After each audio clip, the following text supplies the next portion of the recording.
Welcome, everyone, to the March 1st, it's March already, March 1st meeting of the Lane Community College Board of Education. Celia, would you call the roll, please? Yes. Mike Eister, Here. Austin Fullnagy, Here.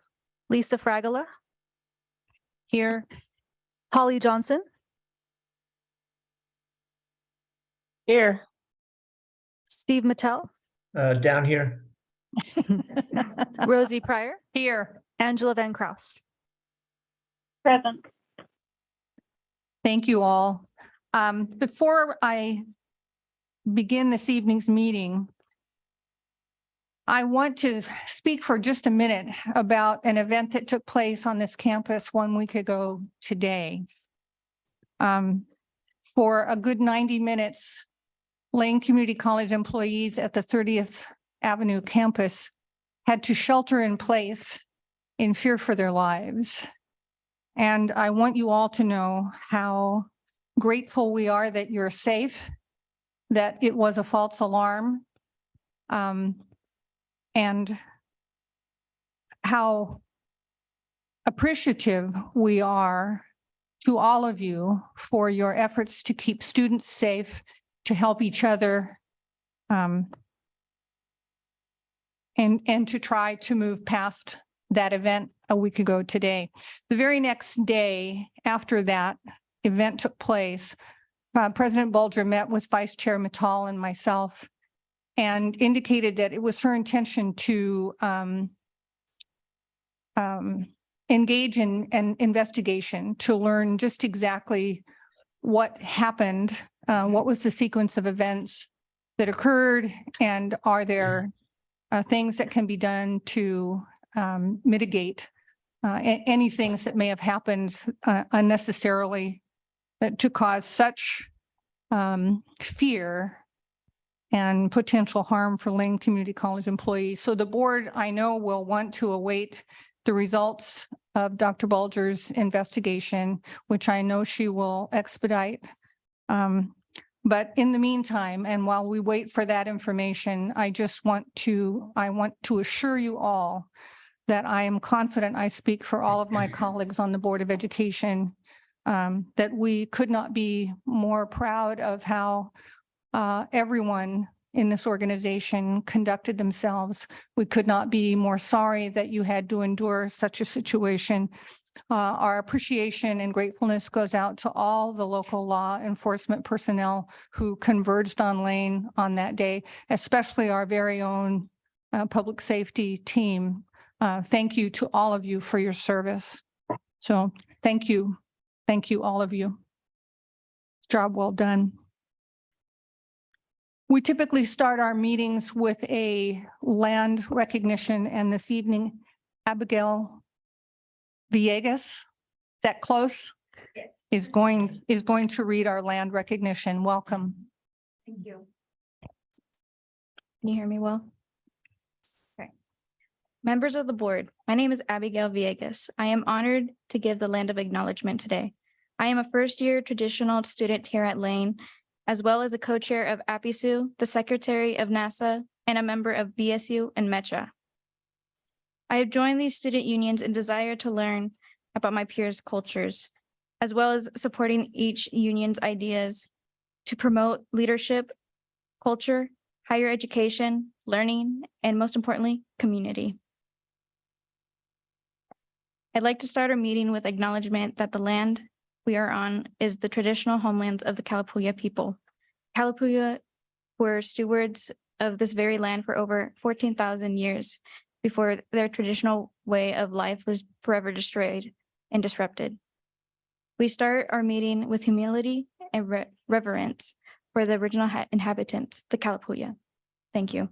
Thank you very much.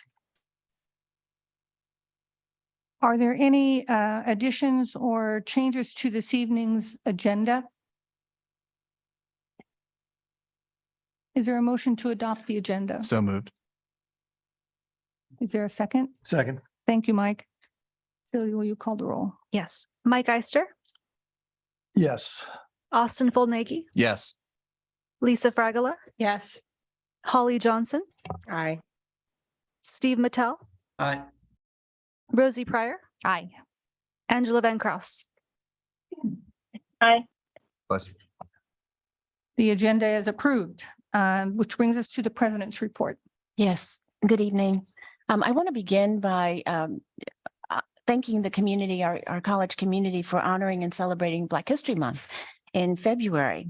And March, of course, serves as Women's History Month. I'm looking forward to the college's celebrations and programming that will help to empower our students to learn and honor women's contributions throughout history. Registration is underway for the spring term here at the college. And toward that end, you may know that Oregon high school students and those with a GED can take a course, one tuition-free course at the college. And so that is being promoted currently. Lane Community College has also been engaging in a scholarship drive for the next academic year. And we've been encouraging in multiple ways students to apply for scholarships. I want to turn to some recognitions, some very exciting recognitions this evening.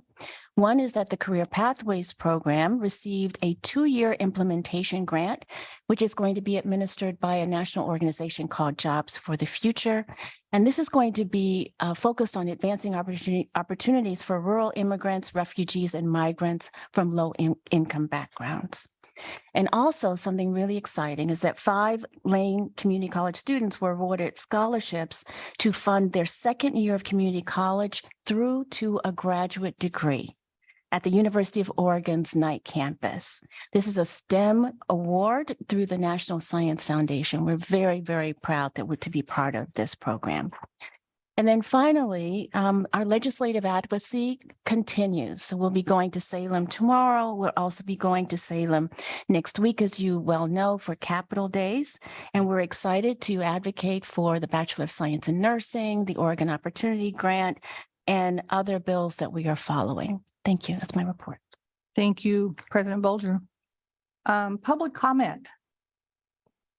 We have a number of people who have signed in here this evening. I'm not sure if we have anyone who is online, but we'll start with our first person. We have online public comments. One, okay. Rebecca Patterson.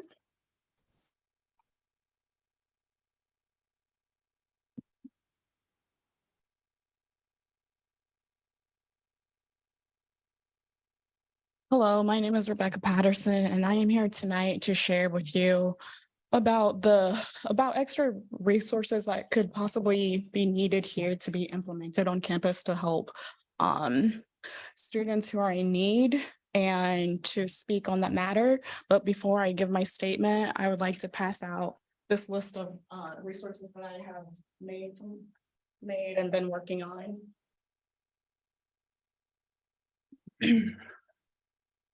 So I am a student at Lane. I am returning, I will be a returning student during the spring term. I am from Liberia and was adopted.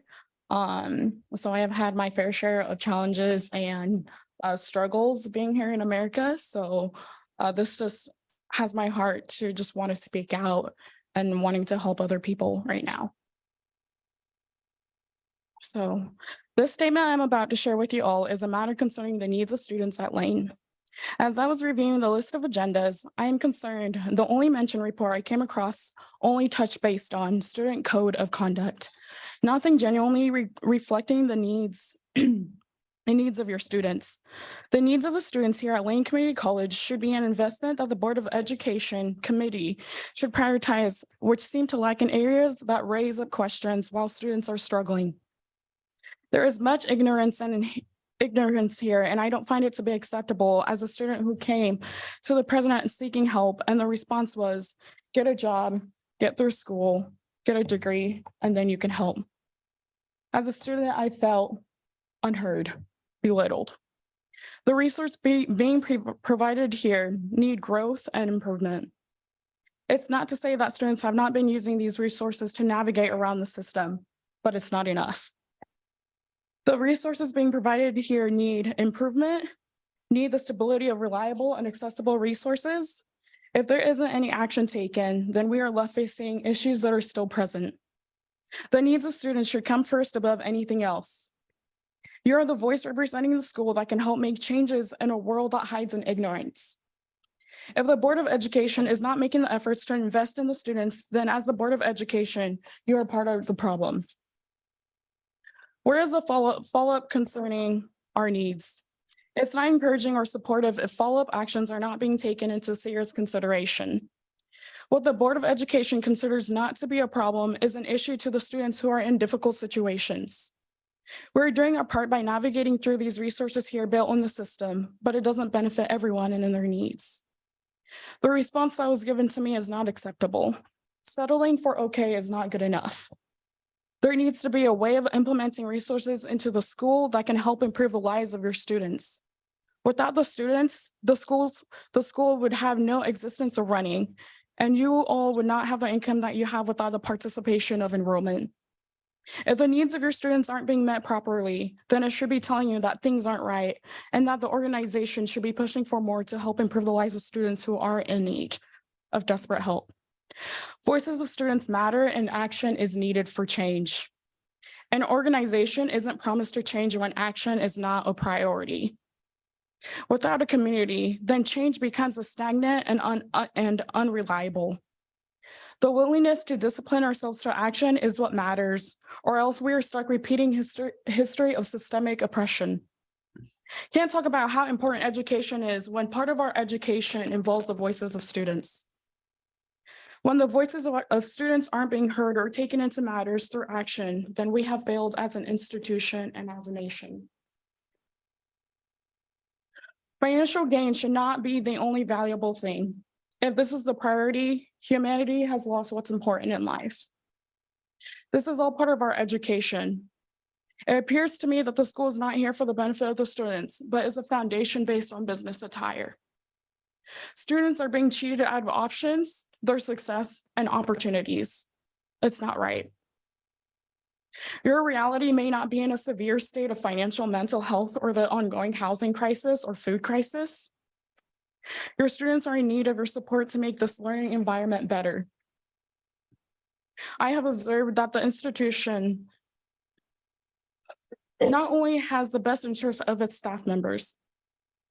If the basic needs of students aren't being met, how are we expected to succeed?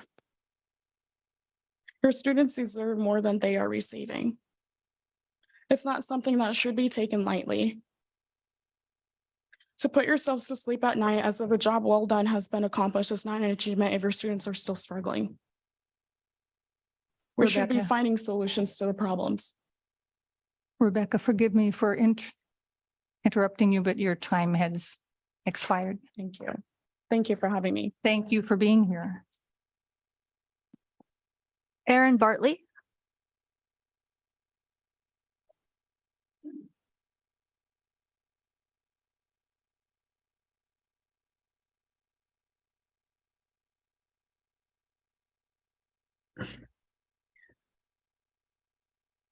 Good evening. My name is Erin Bartley. I teach writing and literature here at Lane, and I am also the secretary of LCCEA. Along with these roles, I really value my work with Claire Dannenbaum, one of Lane's librarians, and Rachel Knighton, a Spanish instructor, CTL co-coordinator, and FPD events coordinator in planning and facilitating Lane's Democracy Conversation series. I am here tonight to tell you a little bit about this series and to invite you to our upcoming event. The Democracy Conversation series is a faculty professional development program that, in response to the suggestion of Lane's previous president, Marge Hamilton, kicked off in fall 2021 to explore how civic discourse inside and outside the classroom is impacted by challenges to democratic values. The series aims to increase attendees' confidence in addressing, discussing, and building curriculum around sensitive and important issues related to our democracy.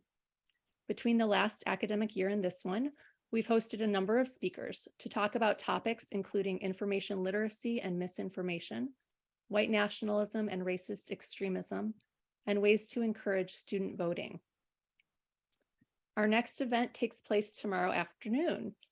The Democracy Conversation Series will host Dr. Jonathan Friedman, the Director of Free Expression and Education Programs at PEN America, a national organization that, quote, stands at the intersection of literature and human rights to protect free expression in the United States and worldwide.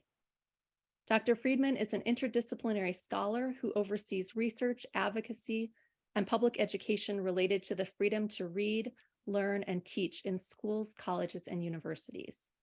He will join us on Zoom from 2 to 3:15 p.m. to discuss current challenges to free expression as they relate to higher education and our democracy. His talk will include a consideration of ways educators can navigate and reframe sometimes divisive rhetoric around educational freedom and censorship. We're so excited about Dr. Friedman's visit. Rachel Knighton emailed you earlier this week with an invitation to register for the session, and we hope that you'll consider participating in this important work. Thank you. I hope you all have a great evening. Thank you. And thank you for the invitation. Kevin Steves.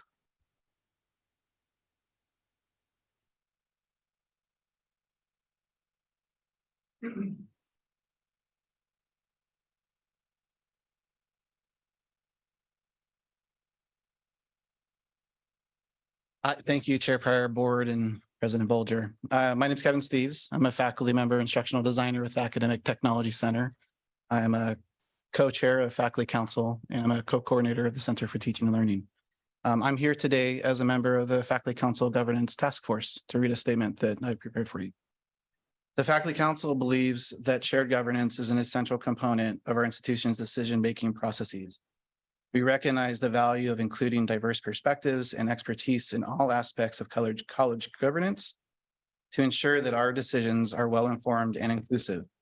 By working collaboratively, we can achieve our goals more effectively and ensure that everyone has a voice in the decision-making process.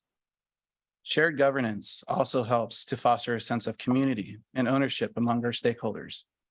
Faculty, classified professionals, students, and community members all have a vested interest in the success of Lane Community College. Shared governance provides a platform for them to contribute to the college's growth and development.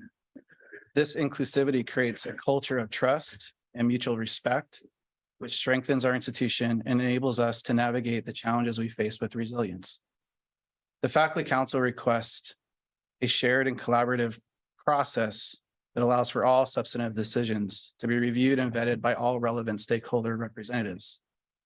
We ask that you pull item board policy review and adoption process from your consent agenda due to the following concerns.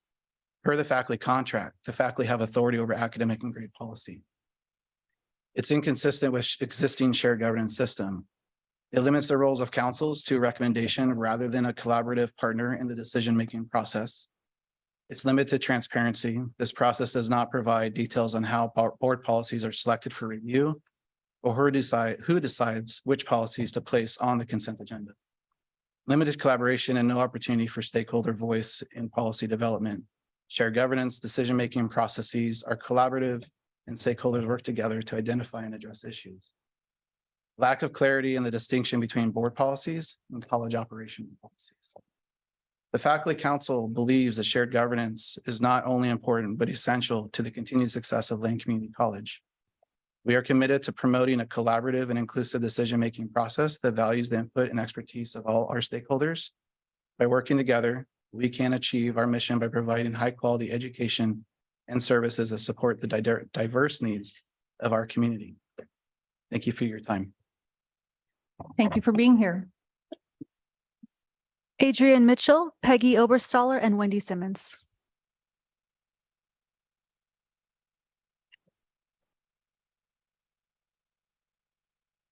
Good evening, members of the Board of Education and President Bolger. Just briefly, first, I would like to say on behalf of LCCEA and the faculty that we fully support the Faculty Council statement regarding shared governance and the recommendation that the item on your consent agenda about policy process be removed. We're going to be speaking about the lockdown event. And first, I wanted to begin with appreciation for your comments, Chair Pryor, at the beginning of the meeting. It was very important for us to hear that acknowledgement and really appreciate it. We also appreciated hearing yesterday that there will be wellness opportunities sponsored by the college in response to the lockdown and look forward to more information about that. And also appreciate the campus safety forum that has been announced for next week. We're communicating on behalf of the faculty to share additional immediate needs, as well as requests for improvements to safety on campus going forward. While it is our great hope that there will not be any lockdown or similar emergency in the future, we recognize the importance of preparation and support. For this reason, we have gathered faculty feedback broadly and provide these requests to help take care of our campus and to ensure that we are better prepared for any future lockdown or other emergency. We're committed to being partners in this collective endeavor and look forward to working together. While the campus offered some training after the tragic 2015 Umpqua Community College shootings, there has been little, if any, ongoing regular training offered for faculty. Faculty overwhelmingly report never having received any such training at Lane, then needing to shelter in place during the lockdown without preparation or access to a secure physical location. For this reason, we call upon you to take action to address the following 4 broad areas. First, immediate needs of the campus community. Second, improvements to the physical infrastructure. Third, ongoing safety training. And fourth, a well-developed emergency plan to which all campus community members have access. Immediate needs include, but are not limited to, the following: a clear explanation to the entire campus about what transpired, and we're heartened to hear that there will be an investigation so that we can learn more information about that. In addition, information about the circumstances that precipitated locking of Building 3 1 week earlier. An opportunity for campus community members to share their experiences, ask questions, increase support services for students, explicit acknowledgement of the traumatic impact on the campus community, provision of mental health services and counseling during work time on campus with provision of such care through outside trauma-informed professionals, assurance that training, planning, and physical infrastructure improvements will be made an immediate priority, and a commitment to invest in training and to use existing bond funds to make physical infrastructure improvements for safety, and accountability with regular reporting to the board and campus community on steps and progress. And my colleagues will continue with more information. Thank you.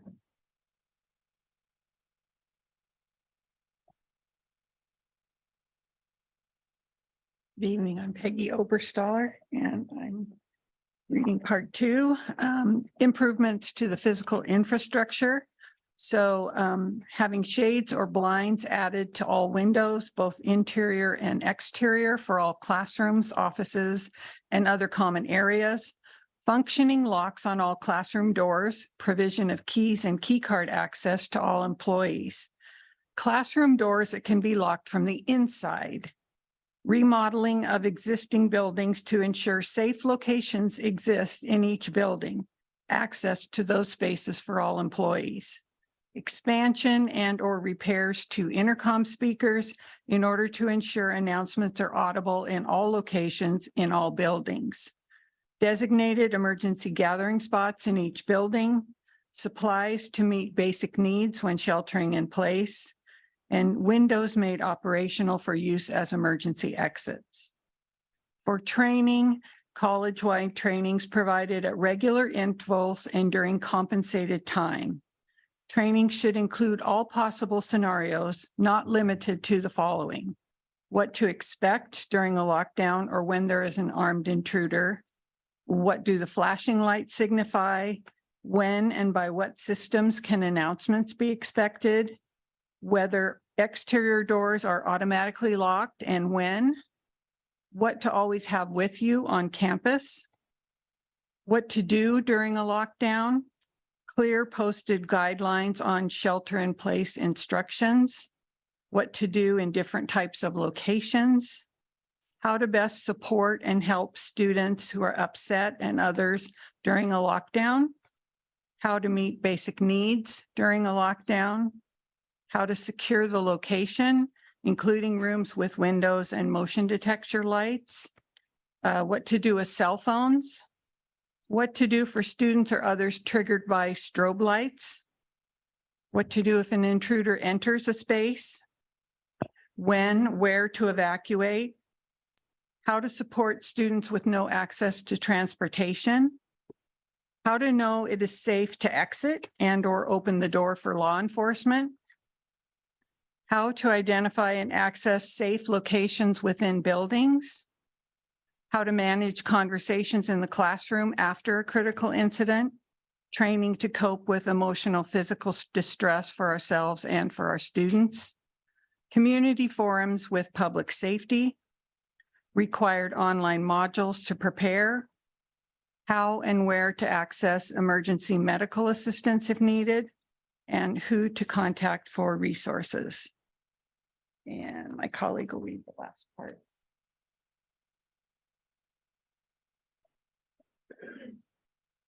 Hi, I'm Wendy Simmons in the Health and PE Department. And I'll talk about the fourth and final area, which involves a well-developed, clearly articulated plan.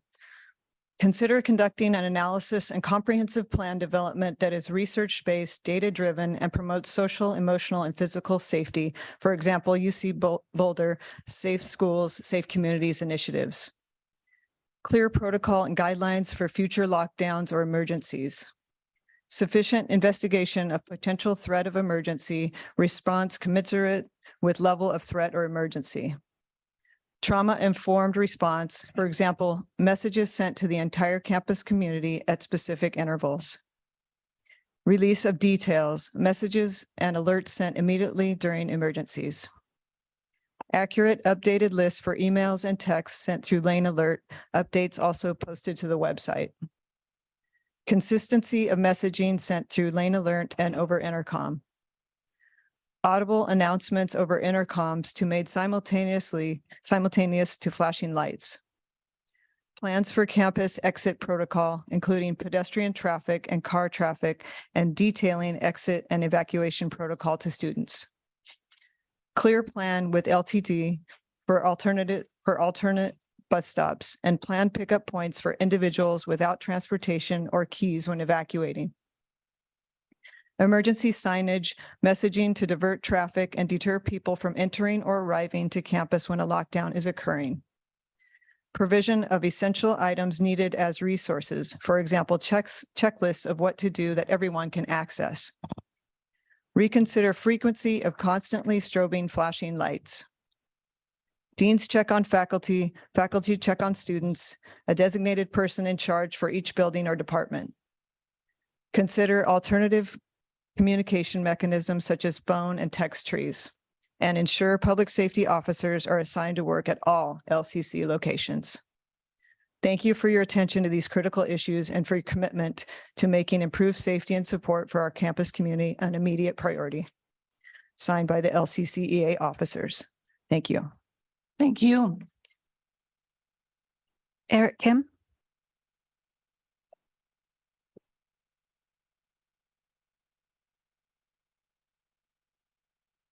Good evening, Lane Community College Board of Education. My name is Eric Kim. I teach psychology in the social science department.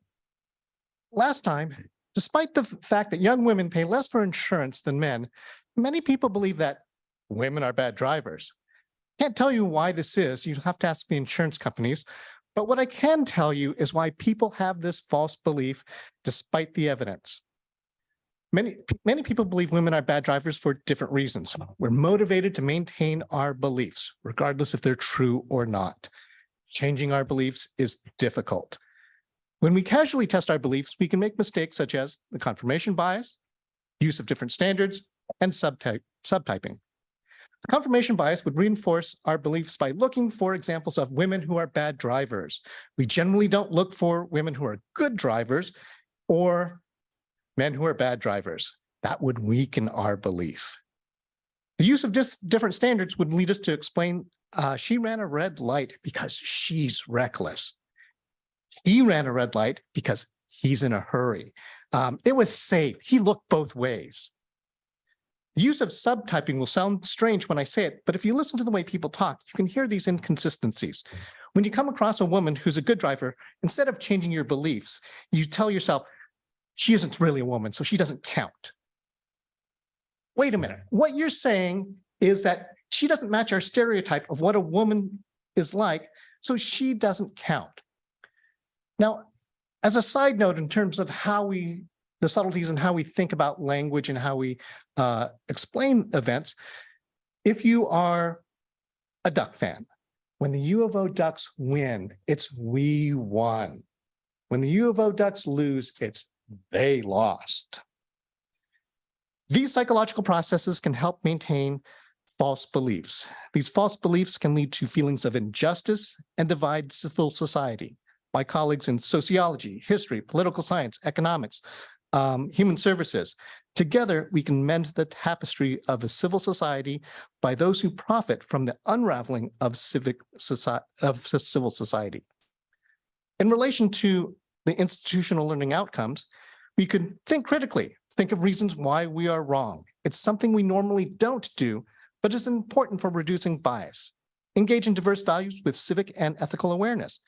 Learning these errors and in thinking can reduce false beliefs about members of our community. Apply learning. We can apply our learning broadly to other stereotypes we might have, so hopefully we can recognize when we run into these problems. Thank you for your time. Thank you.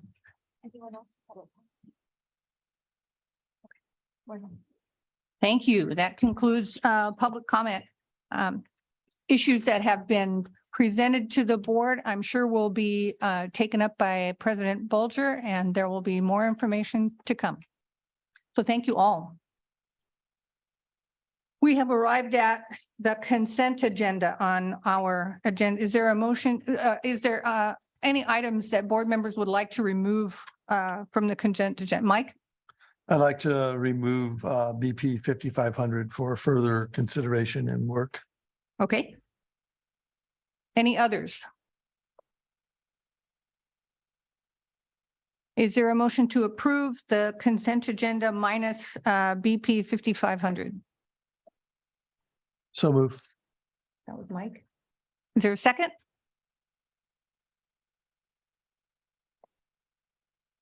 Lisa?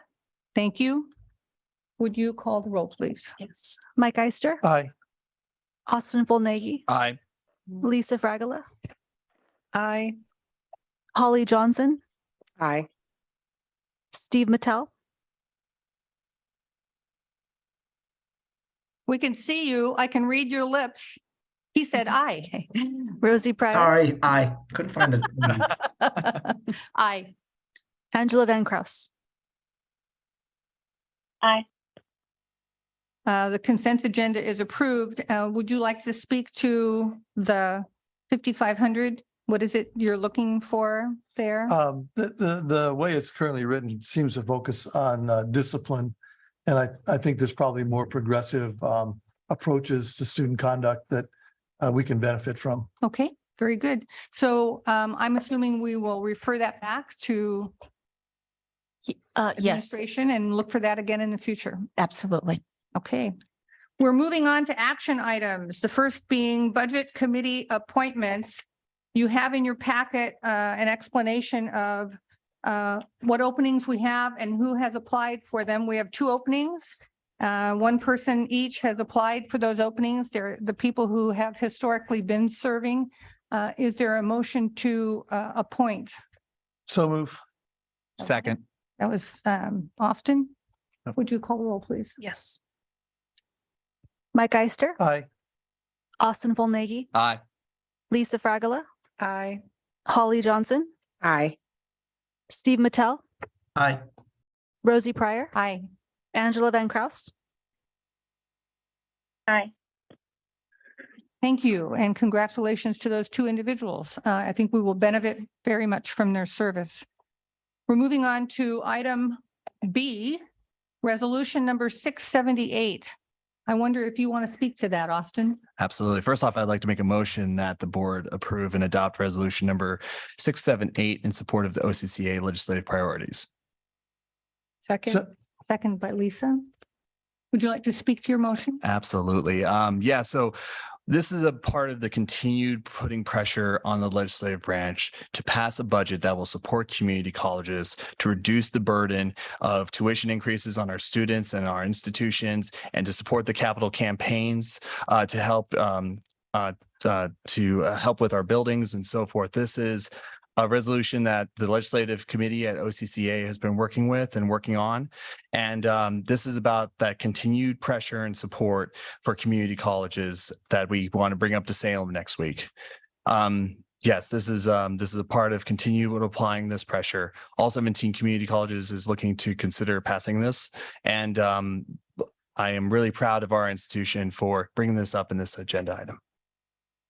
Thank you. Are there other comments from board members? Lisa? Yeah, I'm just curious how this will be shared with our state representatives.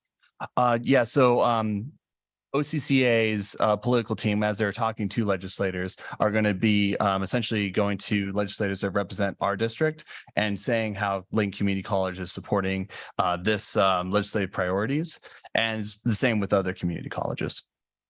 And additionally, as we go up there, we will, I know I will be pointing out these priorities as well. Thank you. Has somebody got a hand up down there? Brett. Oh, Brett. I was just going to add, we will send out, if the board passes the resolution this evening, a press release in the morning as well to local media to inform them. Absolutely. Sounds good. Do we have a place on our website that we can post these things that we do as well? We have two places. We maintain all of the board passed resolutions on board docs. Yeah. We have a little library there as well as the meeting materials. We also, depending on the resolution, oftentimes we'll send out a press release and add content to the newsroom section of our website, which is just lanecc.edu/newsroom. Any other questions or comments from board members? Mike? Well, I think we heard a number of reasons tonight for ways in which we might use additional funding, and it's absolutely essential. Yeah.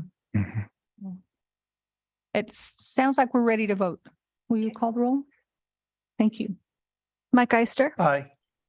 Austin Volnegi, An enthusiastic guy. Lisa Fragala, Aye. Holly Johnson, Aye. Steve Mattel, Aye. Rosie Pryor, Aye. Angela Van Kraus. Aye. Thank you. The motion passes unanimously. Moving on to discussion items, the first being academic program review. President Bolger? Yes, we are pleased to present to you on academic program review, and I believe that Dr. Tinkham is going to introduce our speaker. This is a faculty-driven program. We're very, very proud of it. Thank you for having me this evening. It's my pleasure to introduce to you Kate Sullivan. She is a 22-year-old veteran of our institution. She obtained her doctorate at the University of Oregon and her master's degree from Northeastern in Boston. Kate teaches writing and film history, and she is the chair of the Academic Oversight Committee. She will be providing you with an update of our academic program review process. APR is a gold standard in higher education in order to, make sure that we are accountable. And it provides an overall look at the efficacy of our programs. Kate? And I do have a slideshow. And okay, yay, there we are. So greetings, board members and President Bolger. Thank you, Vice President Tinkham, for the lovely and generous introduction. Thank you all for the opportunity to speak tonight. Slide. Academic Program Review, or APR at Lane, emerged after our accreditors' 2014 evaluation, in which they identified 7 areas for improvement. In fact, we had warnings, one of which was program review, both academic and non-academic, although I'm here tonight to speak to you about academic program review. In 2014, the process was developed through the collaboration between faculty and administration with assistance from a staff member, Tammy Stark. I think many of you know her. This collaborative group established guiding principles, commissioned a memorandum of agreement with the union, developed a handbook and other supporting materials, and in collaboration with instructional deans, developed a list of academic programs that would undergo the APR process beginning in academic year 2015-16. In 2017, we were taken off warning, largely on the strengths of APR, as well as assessment efforts. And full disclosure, I was serving as the assessment chair during that report writing in 2017. So I was initially appointed to program review as the chair of assessment on campus. And we've since then hired an assessment coordinator full-time, which is great. Slide. APR is organized around a 6-year cycle of program evaluation, the centerpiece of which is the first year self-study in which program faculty craft inquiry questions as to administrators who contribute 2 questions.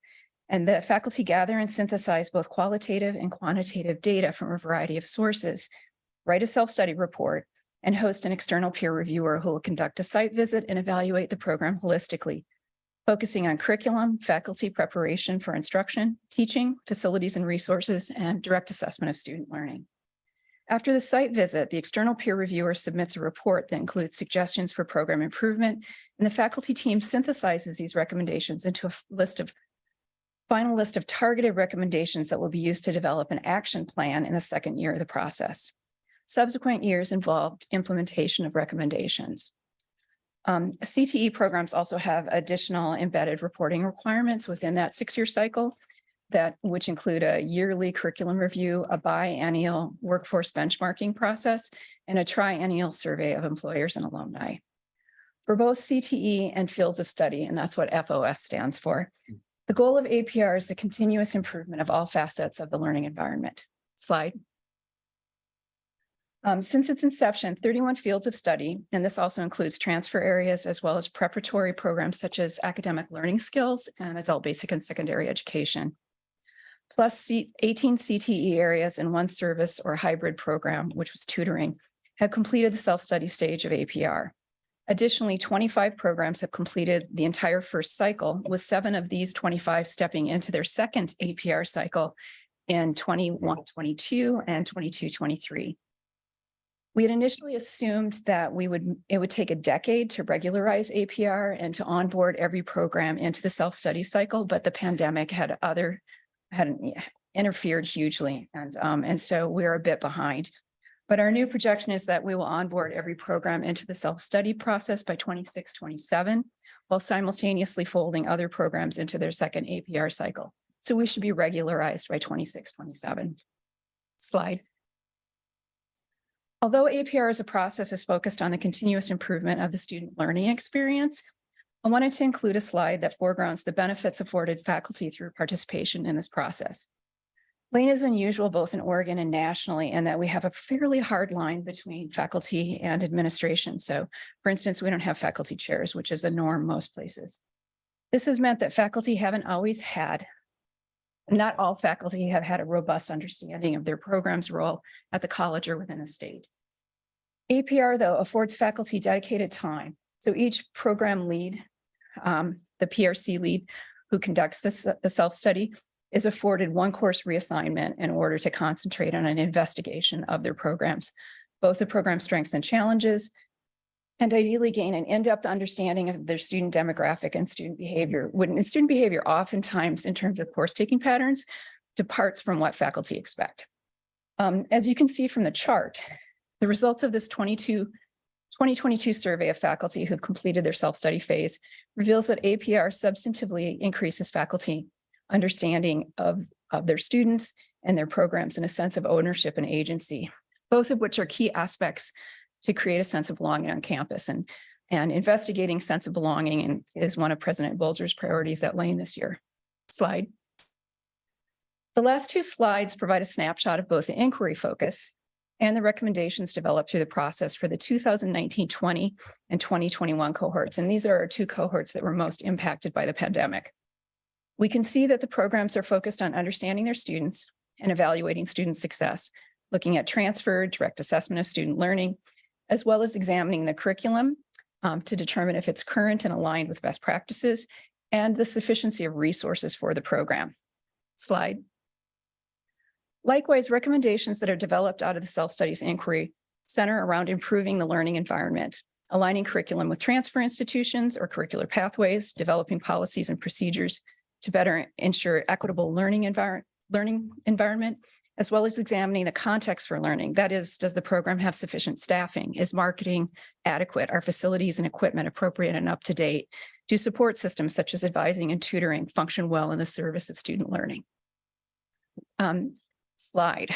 Oh, and I gave you 3 recommendations from 3 different programs, sorry, to illustrate that the focus of the recommendations that come out of program review are centered around student success and what faculty can do to improve the learning environment. So slide. Thanks for this quick tour of APR. I think I left about 5 minutes if my timing was right. So if you have questions for me, I'd be happy to respond to those. If you'd like to contact me for further information, my email is up here. So thank you for this opportunity to speak. Thank you. Questions or observations from board members? Mike? Yeah. I was surprised on the construction technology recommendation about collaboration with local industry. I guess I've been under the impression that we do that regularly and have done that regularly for some time. We do.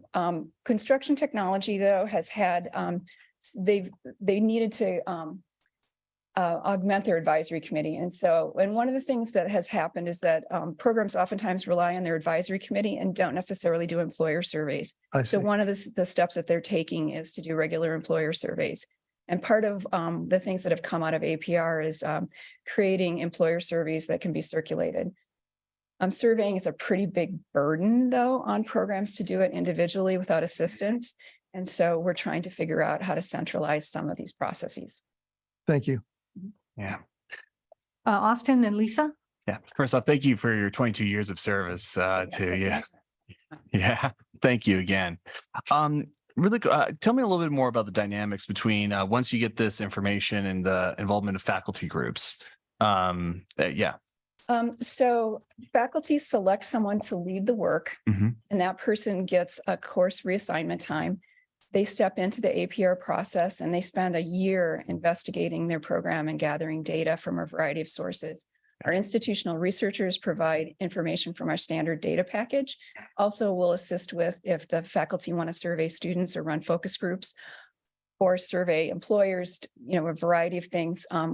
We also encourage faculty to look at national best practices and to benchmark their programs against other programs in the state or across the country. And then the external peer reviewer comes to campus, examines the program, and speaks. Well, when Writing had their external peer reviewer, they spoke to about 50 students. They looked at the tutoring center. They spoke to 40 faculty, Mhm. and then they conducted an examination of classroom technology and resources. And then they wrote a pretty substantive report to give us advice about how to improve the program. Okay. Did that answer your question? Yeah, it did actually. Yeah. I was just kind of wanting more info about the dynamics there. Could I just have a brief follow-up? Go ahead. Is there any opportunities for like students to be involved in that process as well, or other than just being participants of the survey? I would say Mhm. usually there's some sort of classroom observation Mhm. over the past couple of years since we've been largely remote. Sometimes there hasn't been an observation of the actual delivery of instruction in a classroom setting, but it's happened through like a Moodle classroom. Mhm. But we just Dental Assisting had their review in the fall. I think it was the fall. Mhm. And they had classroom observations, and the external peer reviewer actually, in conjunction with folks from assessment and IR, conducted a focus group and Mhm. asked questions. And then depending on what the program is, there'd be interviews with tutors or student workers. Mhm. So we try and encourage faculty and to include everybody involved in the program review. So it might be talking to advisors, it could be talking with instructional specialists, Mhm. and students are definitely a part of that. Excellent. Thank you so much.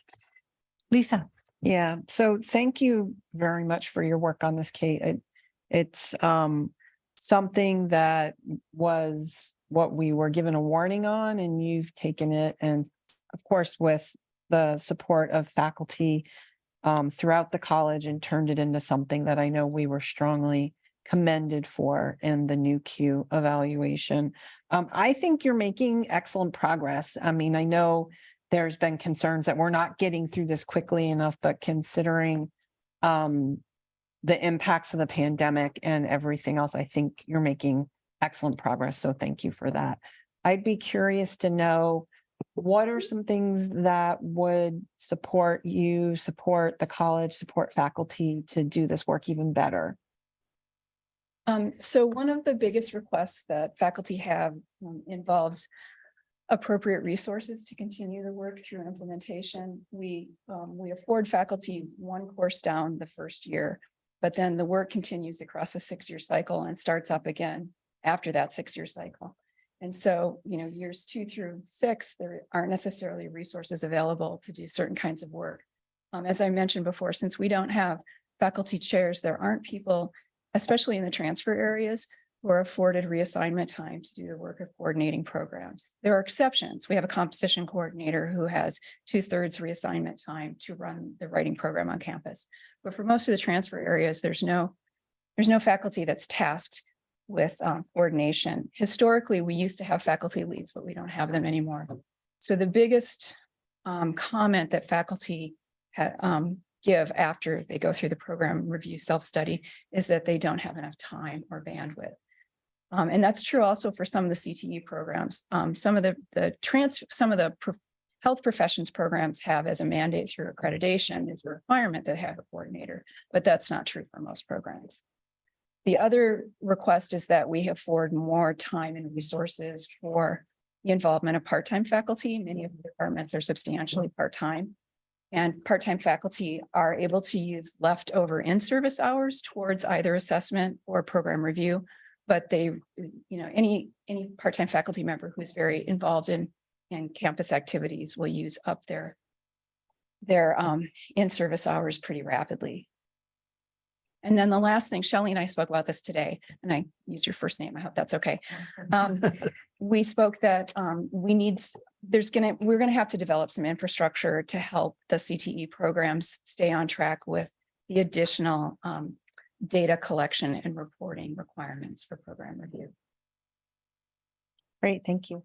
And I just want to say, I had nothing to do with the crafting of our structure. The faculty who were involved in that were Christina Howard, Ann McGrail, and Dennis Gilbert, working with Jen Steele and Tammy Stark. So I came in as a backup bench. Was not the A team. I was the B team. Well, thank you for your work on it. Thank you. Sounds like the A team to me. Before you go, just a couple of clarifying questions. So the data we're looking at is 2021. Does that mean we sort of suspended when we had to turn our lives upside down? No, thank you for that. I did not talk about this, but so one of the things that we did during the pandemic is I worked with Mai Mathers, who's the support person for APR. About 1/3 of her time is assigned to help me with academic program review. And we developed a database, or she worked with Barbara Barlow to develop smart sheets so we could track recommendations. We finally got all of the data loaded into that database, and we're in the process of querying faculty who've gone through program review, asking them about the status of their recommendations, which ones have been implemented and which ones haven't. And this database is affording me the opportunity to sort themes and to sort, not inquiry questions, they're not in it, but to sort recommendations according to themes. And so I will be creating a robust report at the end of this academic year that will summarize all of the work to date.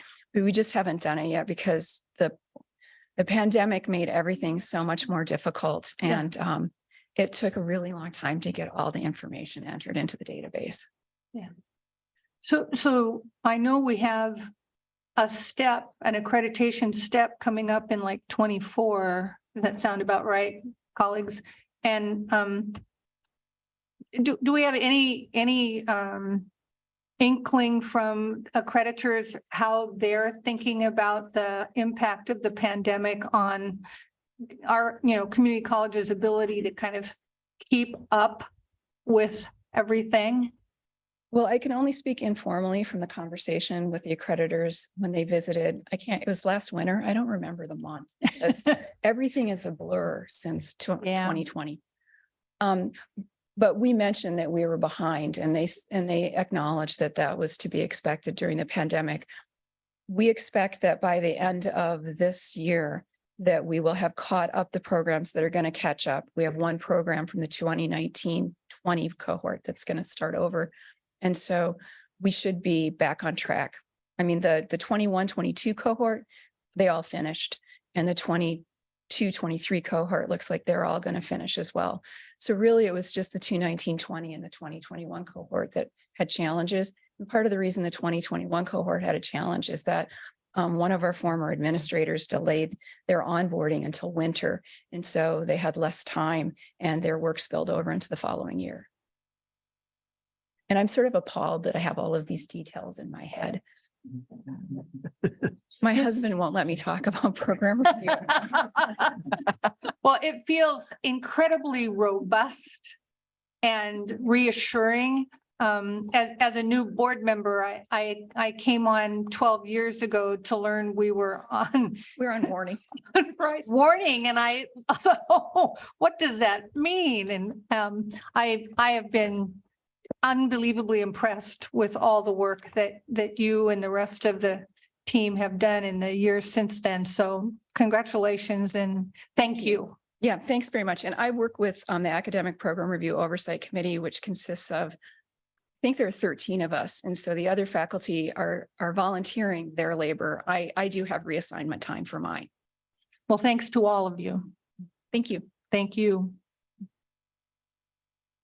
I think we're going to move on. The next item on our agenda is the affirmative action report. President Bolger? Yes, I'd like to ask Shane Turner, the AVP for Human Resources, to come up and present the affirmative action report to you. This is an annual report that we present to the board.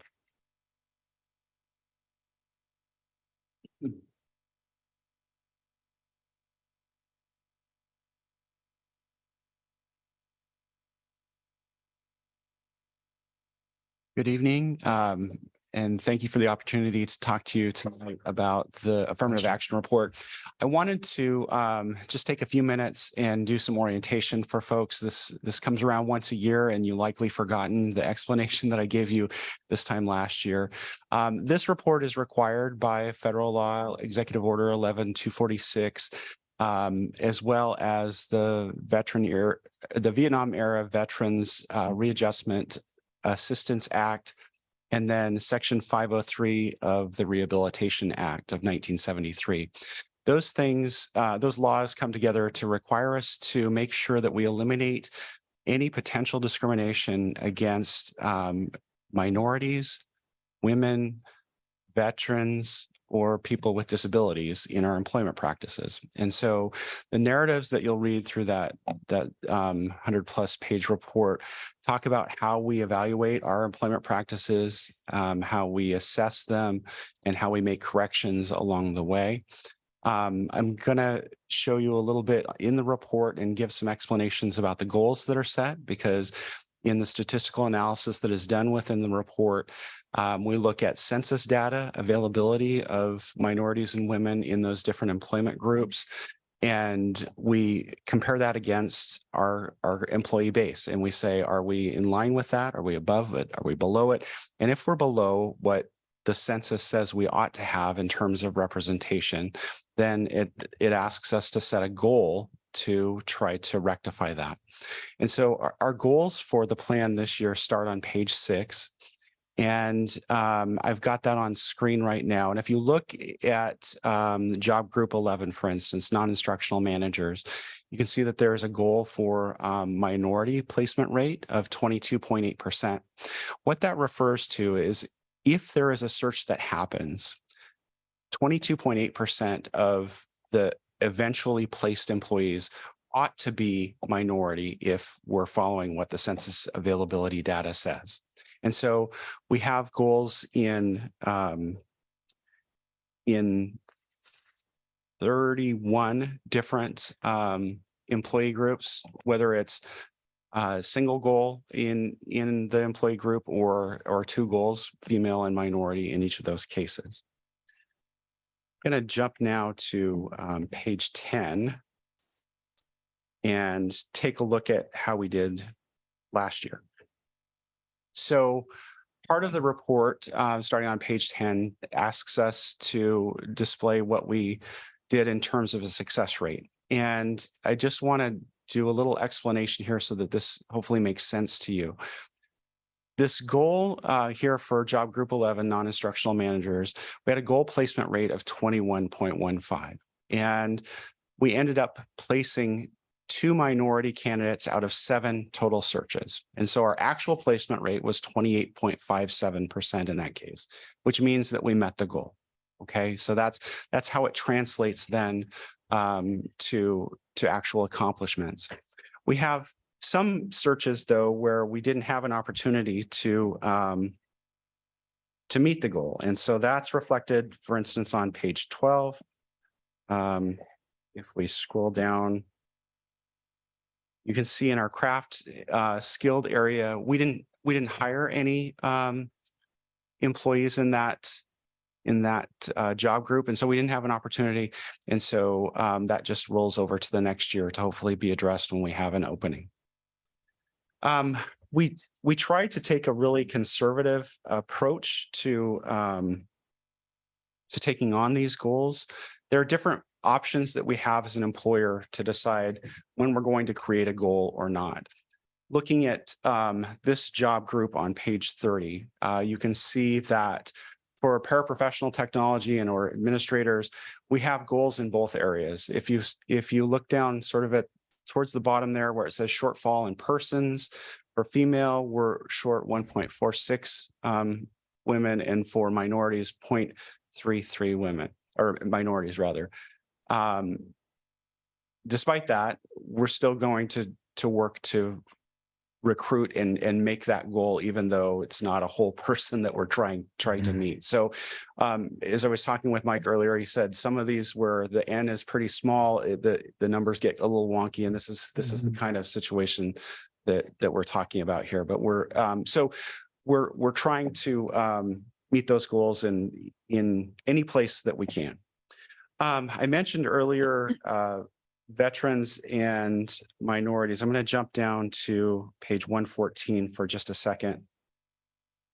The census data on veterans is a little bit less robust. And so we set a benchmark for veterans of 5.6% of our workforce, total workforce. Right now, we have 3.37% of our workforce that's veterans. That makes us about 18 veterans short across an employee population of 831.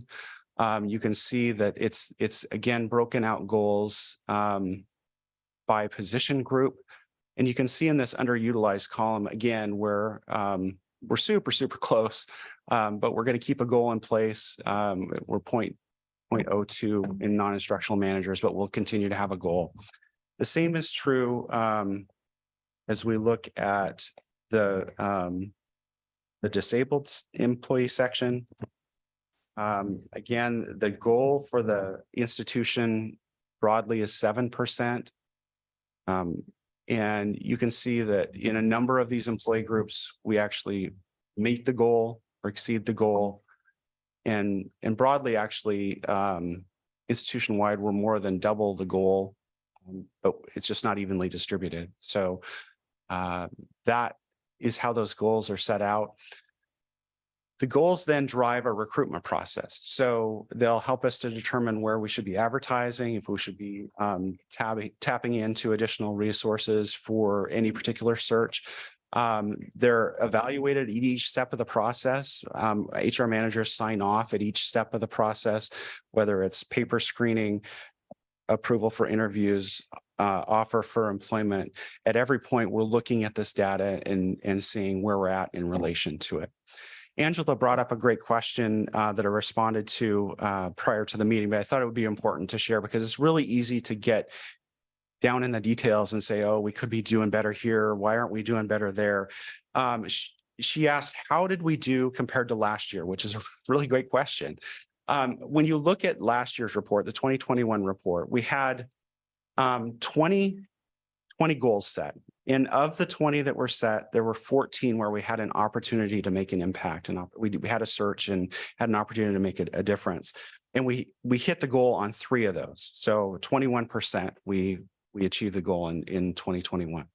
In the 2022 report, we had 31 goals.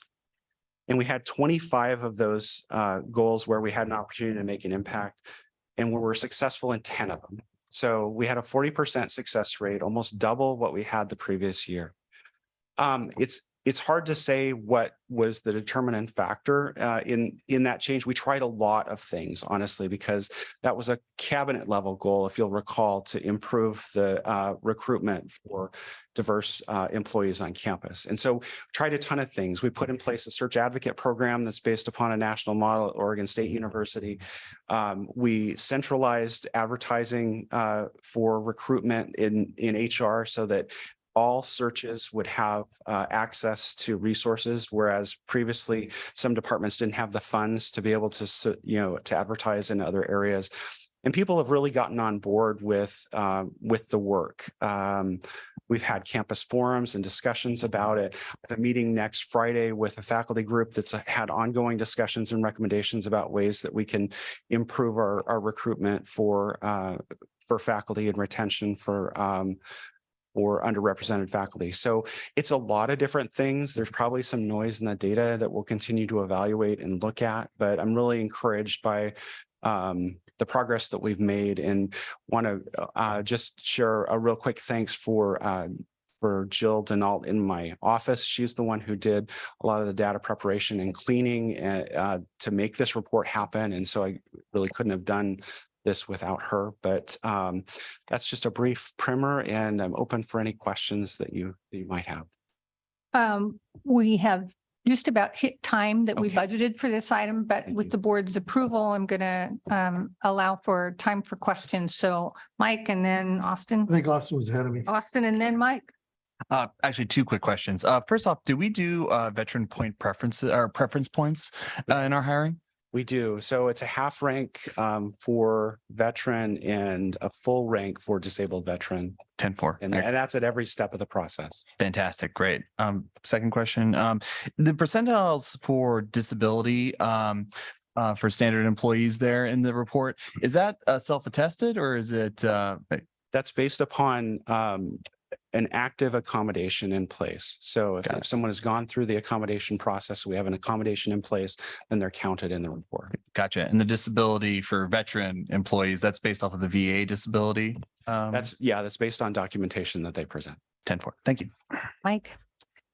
So I assume that policies like the affirmative action policy are designed to have a certain outcome. And there's lots of numbers to try to document our outcome. What I wonder about, Dr. Bulger, is how well we are doing with meeting the spirit of affirmative action. How, from your perspective, we've got numbers and data, but how are we doing? One way that I look at that is by seeing the composition of groups that I'm in on campus. And so if you look at this group that we have, the audience for the board meeting tonight, you see a diverse group of people. When you look at our leadership team, you see a diverse group of people. So that's where the proof is to me. And we're talking about diversity in all of its forms and not just racial, ethnic, gender diversity as well. I've been incredibly impressed though at Lane and with the human resources area and what they have done to intentionally set goals and also to achieve those goals. So I've gone through a few search processes here since I've been here, and the search advocate position it is a best practice now, but not all institutions have that. So it's very, very impressive. But I would just say to take a look at the ranks, when you walk across campus, when you're in groups, and looking to see how those changes are going to be occurring over the next several years. Thank you. Lisa. I'm sorry. I didn't know if she saw that Angela's hands up also. Okay, I'll go. I'm wondering if you could just define minority from the affirmative action perspective, like how it's being used to define the data. And do we look at that data disaggregated across different cultural and racial groups? Yeah, so it's any non-white employee or Hispanic ethnicity would also count. We don't disaggregate it to say how how are we underrepresented in this race versus that race? You have the option to, we don't get into that granularity. And so I appreciated the explanation in terms of, when we're thinking about affirmative action, like we're actually looking at these replacement type of rates.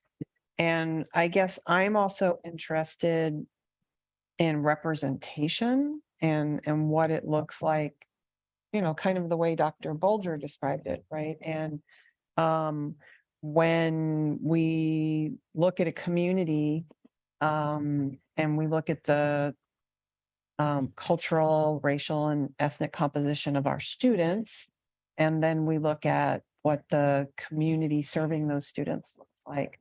I'm also interested in it from that perspective. And I know this is a narrow lens in how we're doing on that. And so I appreciate the information. But I'm just sharing that with you and you, Dr. Bulger, in terms of how we think about this as a broader goal. Thank you for that. Any other questions or observations? Angela. You're pointing, but I don't know what you're pointing to. Angela. Thank you. Can't see her, so I'm not aware she's there. There she is. Angela. Thank you. I'm having video trouble this evening. I apologize. I wanted to thank you, Shane, for the explanation. I really appreciate having that context of year over year, how we're doing. I think that's really helpful. Noise in the data aside, it does help to have some understanding of what's changing. I think it's out of scope probably for this report, but this type of information always makes me want to ask what I perceive to be the next question, which is not just hiring, but retention. What are we doing to make the college campus a place where our new hires are happy and want to stay and feel welcome? So that's, I'm not necessarily asking you for a complete answer tonight, since I haven't given you any time to prep a complete answer. But I do want to sort of put a bug in the ear and say, I think that's the natural next question, and I hope that we're addressing it. Thank you. There's a lot that I could say, but I would just say that I think your question goes hand in hand with the climate work that we're engaged in. It's a campus level presidential priority, and it's designed to make the college a great place for current and future employees to be. So, but glad to talk more about that later. Austin? One last question. Review of terminations. So it looks like there's a few triggers that can happen to allow for review of terminations. An investigation that will also be conducted to determine the cause. If a certain percentage of involuntary or voluntary terminations have been done. Have we had any of those in the last year or two? Those investigations? And investigations of the determination. Yeah, exactly. To determine the cause of the terminations. Yeah. So sometimes when you're a small shop, you get to be in all of them. So I'm involved in those terminations. And so as a part of that, I'm aware and doing those assessments about any potential discrimination that might be alleged in a termination. So it's part of our process. Okay. Gotcha. So it's built in. It's a built-in process. It's not initiated after a certain percentage. Okay. That's right. Thank you. Thank you very much. The next item on our agenda is bond program update. President Bulger. Sure. Thank you. For the bond program is incredibly important to this institution, and we want to give the board another update on that program. So Tom Goodhue is at the podium, but I think he's going to have some assistance with some others in the audience as well. Chief Rupp is one of those individuals. Tom? We'll keep, if I can get the presentation up, Chief Rupp's here. Really more to, if there are questions, we realize there are certain events and certainly discussions earlier today that Chief might be able to help with, but appreciate the chance to talk about and give an update. To be honest, been at this job for about 2.5 years, and this is really the first chance I've had to do this kind of informal update without a project directly tied to it. So the presentation, hopefully you've had a chance. Let's go to the next slide. I'm going to go through kind of the background of how we got an execution plan, where we did some things there, kind of where we're at with projects and where we're going with it. And hopefully I can run through that quickly. So we'll go to the next slide. I think most of you know, bond came from a vote of approval. The entire bond package was sold. There was a premium. We got an extra group of money with that because of the nature of the way they sold the bonds. So we came out with more. I was brought on board in September of 2020 after they'd sold those bonds. So I've been here since then. Next slide. Developing an execution plan. There was the master plan that helped get the bond. That was a high-level study, really focused on facilities, conditions, and deferred maintenance. It acknowledged some aspects of campus planning of, how the site and access ways and some of those things. So that was a point of it. Expectations. When the bond was passed, I got in here, and of course, the bond money will solve all the problems. I think we continue to hear that. Backlog's a lot farther than the funds allow. We continue on. There's also a lot of things that there was a whole lot of list of scope without much definition in a range of priority list.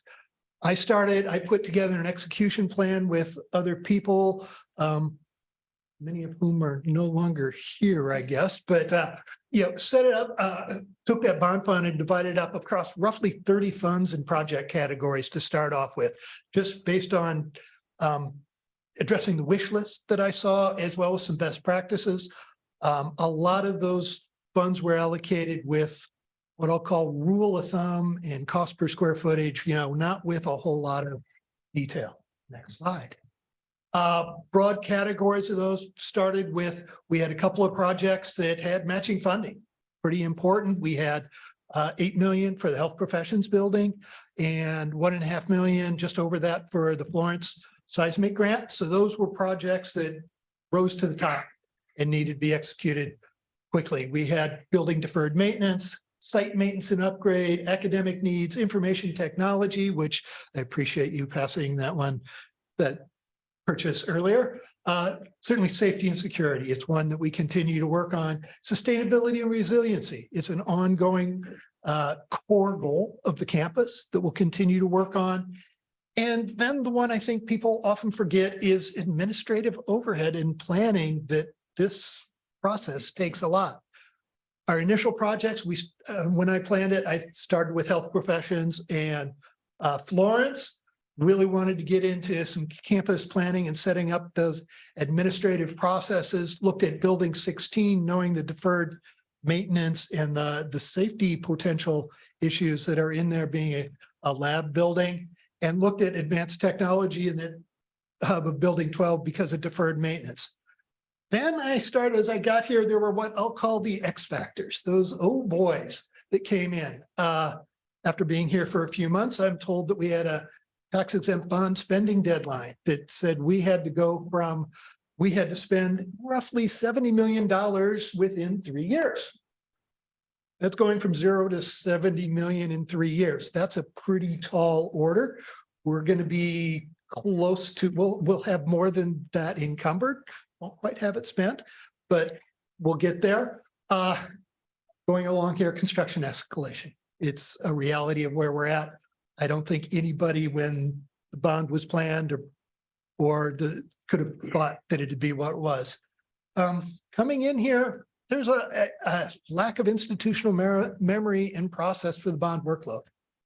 It had been a number of years since the bond was here, while Jennifer and other staff were here during that, not in the roles they were. So it was really recreating a lot of processes to go in. An extensive deferred maintenance backlog. It hits every building, every aspect of every building across this campus. So you can't go, oh, this is the worst one, because it how do you define worse is something. A lot of community concerns, coming in from outside the area. Heard a lot of community concerns. Those are both from within the campus level as well as the broad community of, are we investing properly? Did they trust us to spend the money? Just a broad thing. And then there was this little thing that we know is COVID. There's an enrollment drop. There was a lot of HERF funds, all kinds of things that took administrative and the board's time that were important and drove things that really, I think you would have much rather been helping me with the bond and planning that, but it just adds to that. Next slide. As we've gone through, we've got a lot of projects that we won't go into, but about. We do have a lot of things that we still need to get to, and we may or may not get to all of them. There's a range of facilities priorities just based on what we know and what we keep hearing, as buildings go on and we find new things every time it rains or, whatever. And campus access is just another one that with every project trying to look at that, that's emergency access, equitable access and wayfinding and ADA, getting those roadway and parking things. It also includes emergency access, which is a huge issue. Next slide. Space utilization. Won't get into the details of it. It was brought up in the master plan, but we have an awful lot of things that are going on that the master plan stated that we probably have more square footage than we really need, and yet it wasn't in the right configurations, which is why we're building some new buildings.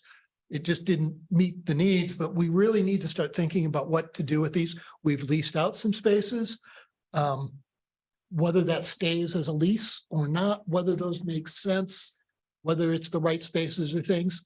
Of course, there's a range of academic priorities. I think classroom modernization is something that we want to try and maintain and keep up with. COVID brought a lot of environmental quality concerns. A lot of HERF funds came in to help us with some of that and got us ahead on that. Classroom safety. We've heard a lot about that already. We'll come back to that. HyFlex pedagogy evolution is something that changed a lot faster in the last 3 years than I think anybody thought of when we were putting together the bond and the master plan. I don't think anybody would have believed that we could go to remote learning in a matter of weeks, if not months. Wild cards, yes, campus safety is an ever-going one. We have underground utilities that we really don't have good assessment of. And I'll include things in the tunnel, some of those projects that those basic infrastructure of water and sewer pipes and electric lines and just those things that keep us all going. Our central utility plant, it's always a wild card.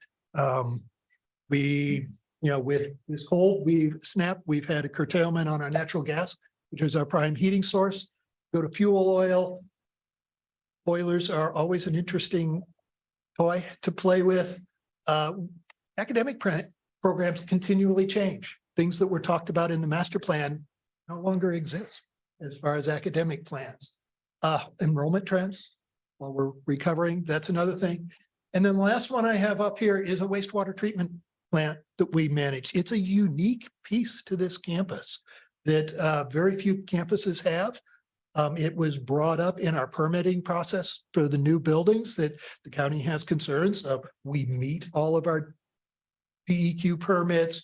It's not critical, but it is something we have to keep in mind. We've started some conversations with the local utilities. Can we tie in? Should we tie in to the networks? But it is also something that these DEQ requirements constantly change. We don't know when something might force us to need funds for that. So next slide.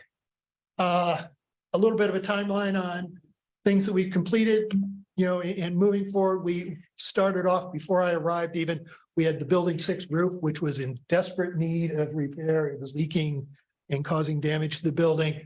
The track resurfacing, which in its own right was a safety concern for the track athletes. We've done some parking lot reconstructions, LED lighting retrofits, which I can say is again, in part, a safety concern to get proper lighting for things. It's as well as an energy, trying to get a lot of planning and administrative processes. We've come a long way in the 2.5 years. I won't say we're there yet, but we've come a long way.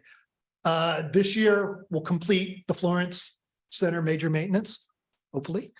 There's a few things delayed. We're working towards the soccer field and track infield, which was approved tonight. We'll also have a campus compressed air system, which again helps support safety programs for these buildings of our fire systems, our building controls, things like that. Next year, we'll be hopefully completing the health professions building, and towards the end of that year, looking at the new industry and trade center. Hopefully find a new location for public safety. That's we need to do that in order to get to building 12 demolition, which is one of the commitments we've made. We're going to start building 16 science renovation. We're currently in that process, hiring an architect, hopefully talking to you very soon about that architecture choice in the next month or so. And we've also started through the facilities group, campus electric feeder replacement. These are, again, I talked about these underground utilities. We have feeders, wires that are going on 70 years old at this point, and it's just, there's been a lot of changes. So we're starting on that one. In 2025, after we do ITech, we'll work on tearing down a portion of building 12 that we've talked about, which will help deferred maintenance. Does require a little move here and a few other departments, and restoring that site so it's a safe spot. Will be then, as we move forward, other big projects, of course, completing the math science, and really at that point, getting into more detailed projects of sustainability and solar, which the intent there has been to kind of combine all of that while we're doing things to set up with these other projects, to do a comprehensive project that deals with that rather than these little one-offs. We're campus, to think as a campus on how we can be sustainable and really get a return on that investment. So I appreciate your patience on that. Next slide. These things talk about, these have been in some of my earlier reports. I'm not going to get into details. The big thing here, you can see we've got 20% of the bond funds encumbered. We spent about 13%. Over 60% is allocated to projects. If you go to the next slide, please. I know you can't read all of the details, but the brown bars here for each of these projects talk about how much of that is allocated to a project. And that's that it's not encumbered, it's not expense, but we've earmarked it for something. I would like to think as we go through these projects, we'll get a little bit of that money back to add into that as we move forward to do things. Next slide. Administrative and accounting, that I really want to commend the staff, my staff, getting accounting and reporting, something that the campus really didn't have a strong process on to deal with capital construction. It's very different than the day-to-day budgeting and operations of a campus. So getting things, tools in place to coordinate with Banner, which is our official accounting, setting up, getting to a place where we can have standard project reports and standard comprehensive reports about the spending. It's taking some time. We're proofing it out. I hope to be able to be rolling some of those out as the year continues, and just getting POs, invoices, payment tracking. The volume that we're doing with the bond is a lot more than anybody is used to around here. Getting project management's protocols set up to establish budgets, getting project schedules, getting data sheets of what needs to happen, and taking in all the information and data that comes with a capital project, from users manuals for thermostats and light switches and boilers and all these other things, to make sure we have it in place and is coordinated so that we can find it in the future, as opposed to collecting a lot of boxes, stacking it in a corner. And when our maintenance staff needs to go to replace a window, they start going through a set of boxes to find out what the glass was. So with that, next slide, I'll pause, and let you guys talk. You've actually reached the time, I guess, we budgeted for this entire presentation. So I wonder if you would just like to take us through the 2 or 3 things in the balance of your report that you think we need to hear tonight. I'm confident all of the board members have read your report. Okay, I don't think, let's just page through real quick. Campus safety, just some of the things this was put knowing, we've got the security camera replacement, which is well underway right now. We're working on replacing access control out at the airport, which has nothing virtually right now. Again, one of those things. The IT network improvements that you approved tonight. We are researching and we're going to be implementing some new electronic door hardware, which we'll talk more about in the future as we get that, but addressing some of these things like the concerns that were brought up about how we get into how classrooms are locked down, some of that kind of stuff. We'll have more to that. Just one of the things we've done is assessing the inventory of all the existing life safety and control infrastructure. We had a pretty serious test of it last week. Found some spots we didn't, I won't say we didn't expect any of those. Where they showed up was always surprising, some of the things, but we were working on that already. So it was more than a test.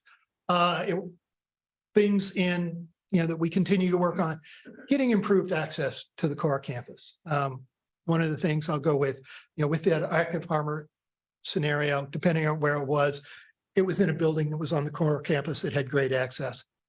If it would have been in a building such as this, there's not a great way to get emergency vehicles to this building right now.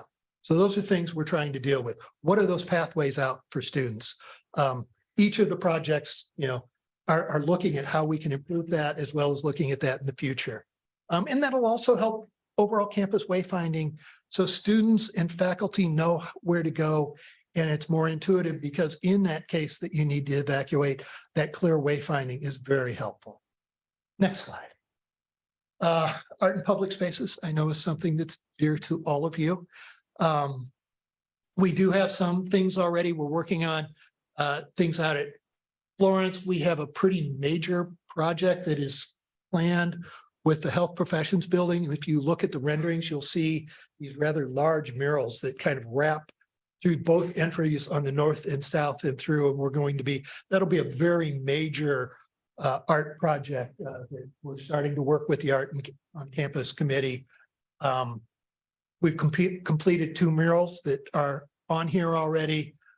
And we are using the policy in COPS that is both the art on campus as well as how we procure that. Next slide.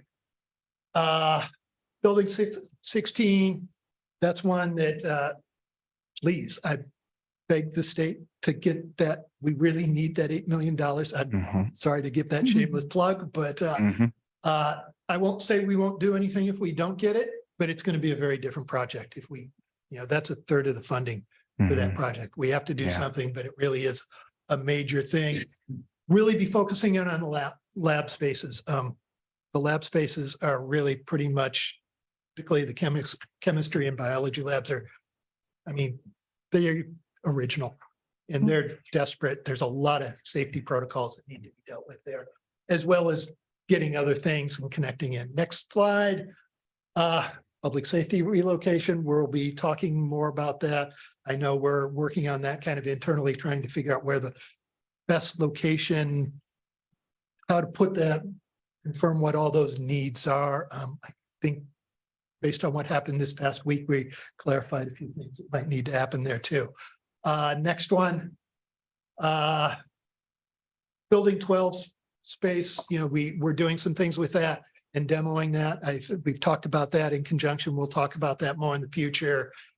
Do I have anything else left on those slides? What to do with the remaining funds? We got a lot of risk ahead of us. Let's not plan too far ahead. That's my simple. I'm done. 2.5 Awesome. years.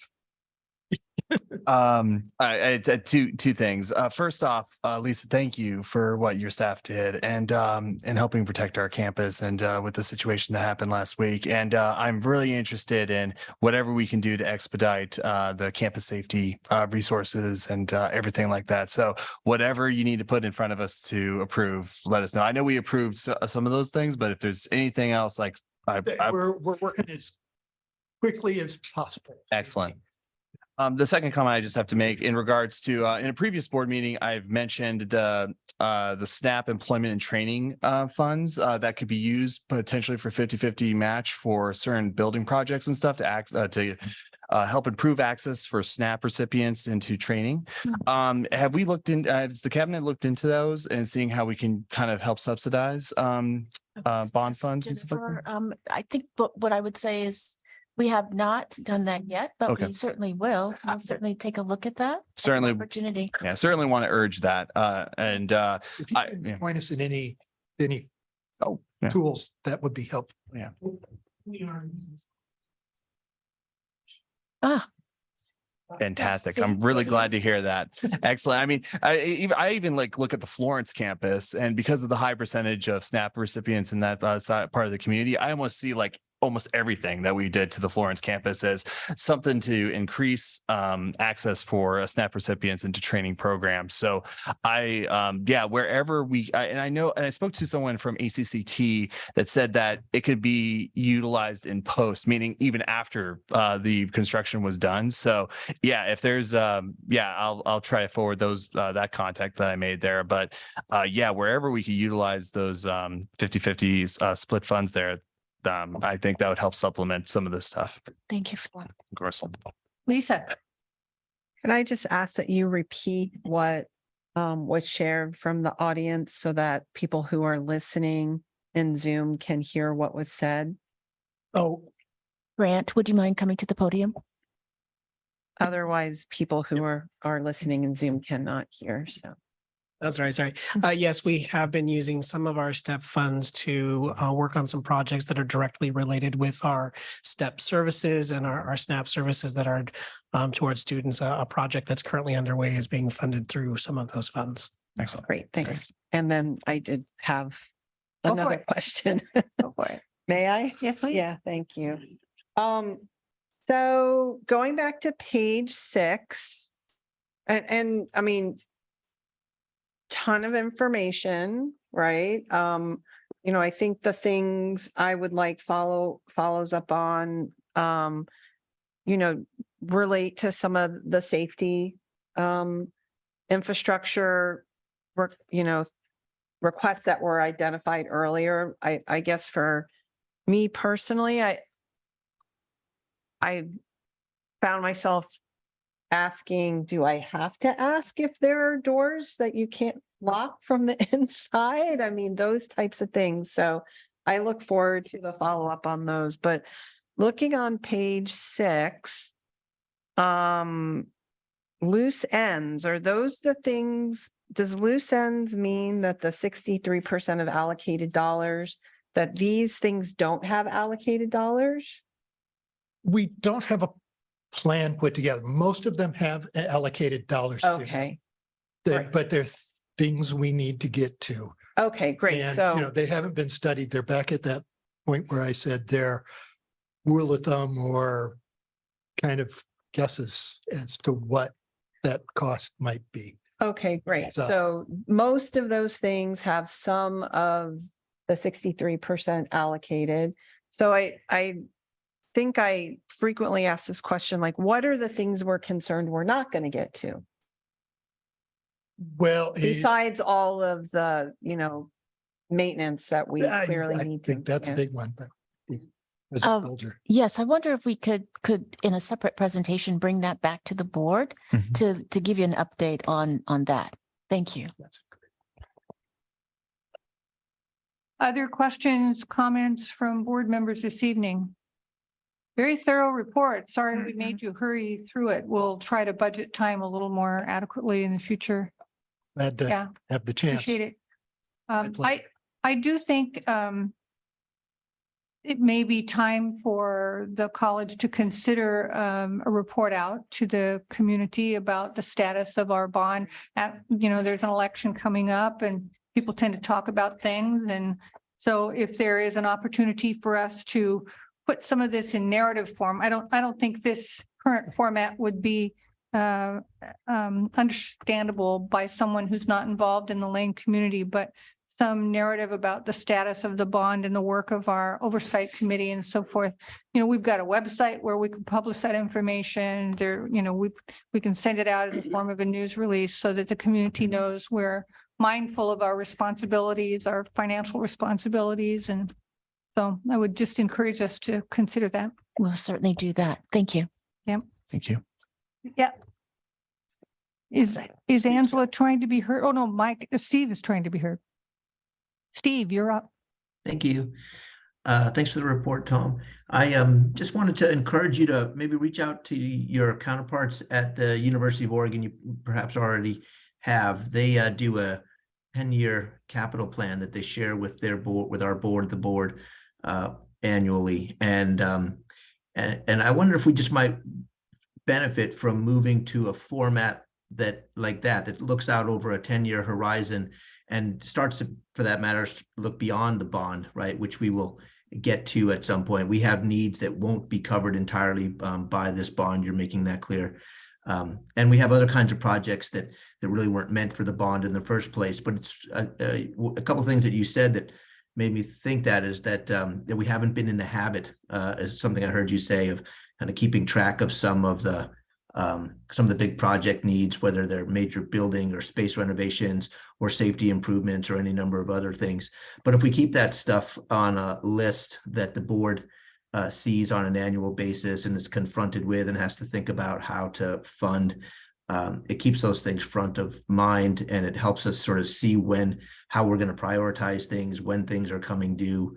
It helps us think about when we might go out for a future bond. Anyways, the 10-year rolling at the University of Oregon, it's a capital budget plan. I could see how here it might be something combining, capital and major maintenance projects, but there are ways to format that keep that stuff front of mind for the board and senior leadership. Yeah, I think that's great. It ties into the other request of what are we not getting to with this bond? I think that would be I've been involved in those in previous positions, so that's some great ideas for it. Oh, all right. Did you have more? I just as a follow-up to that, I assume it would link with our master plan and could provide some reflection and evaluation. Because I'm also really curious about the comments that were made about our use of space, and do we need all the space, and what do we do if we're not using the space? And so, based on trends in higher education and how it's changing, that is another place that I think is important that we're reflecting. Austin, you had your hand up. Oh, yeah. The deferred maintenance, that's an aggregate average of what future planning of maintenance is supposed to be, right? Or Deferred maintenance looks at this building and says that door hardware is at X number of years old. It has Y numbers of years as a typical life out of it. Got it. I will need to replace that. We've used 70% of its value. So in the next 3 years or whatever, in the next X number of years, we'll need to spend Gotcha. Z dollars. So it's replace it as is. Understood. It doesn't necessarily take into account that, is this the right use of this space, or does it need, or even is it the right configuration for the boardroom in today's world? Understood. Okay, gotcha. I thought it was okay. That does clear some things up for me. And Steve, I thought U of O's 10-year plan was to build 10 new buildings. Just kidding. Just kidding. I'm kidding. I'm kidding. Only 10. I'm just kidding. So just checking to see if any other board members have observations or questions. I'm not seeing any, so thank you very much for this report tonight. Look forward to next steps. Okay, moving to our last discussion. Oh, I'm sorry. Did you have something for me? A question? Any questions? I didn't hear any. I didn't see any. So thank you very much for being willing to be here in case. Yeah, really appreciate Thank it, you so Lisa. much. Good night. Moving on to guided pathways update, President Bolger. Yes, I'd like to ask Dr. Fry, Jennifer Fry, to come up and talk about the Guided Pathways project. And I think that you've got some assistance with that. Faculty.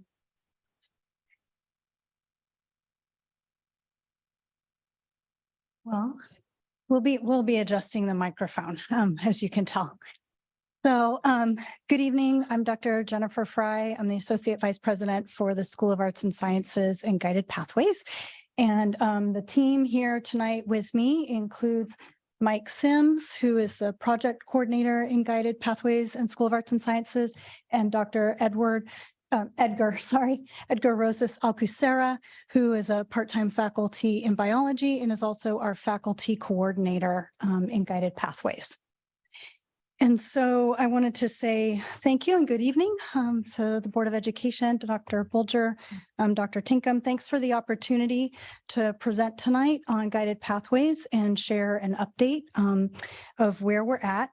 Tonight, we wanted to briefly review the 4 pillars of the model and then share some of the shifts that occur in the institution as we work through this framework, and also focus specifically on the development of academic plans or pathways for students.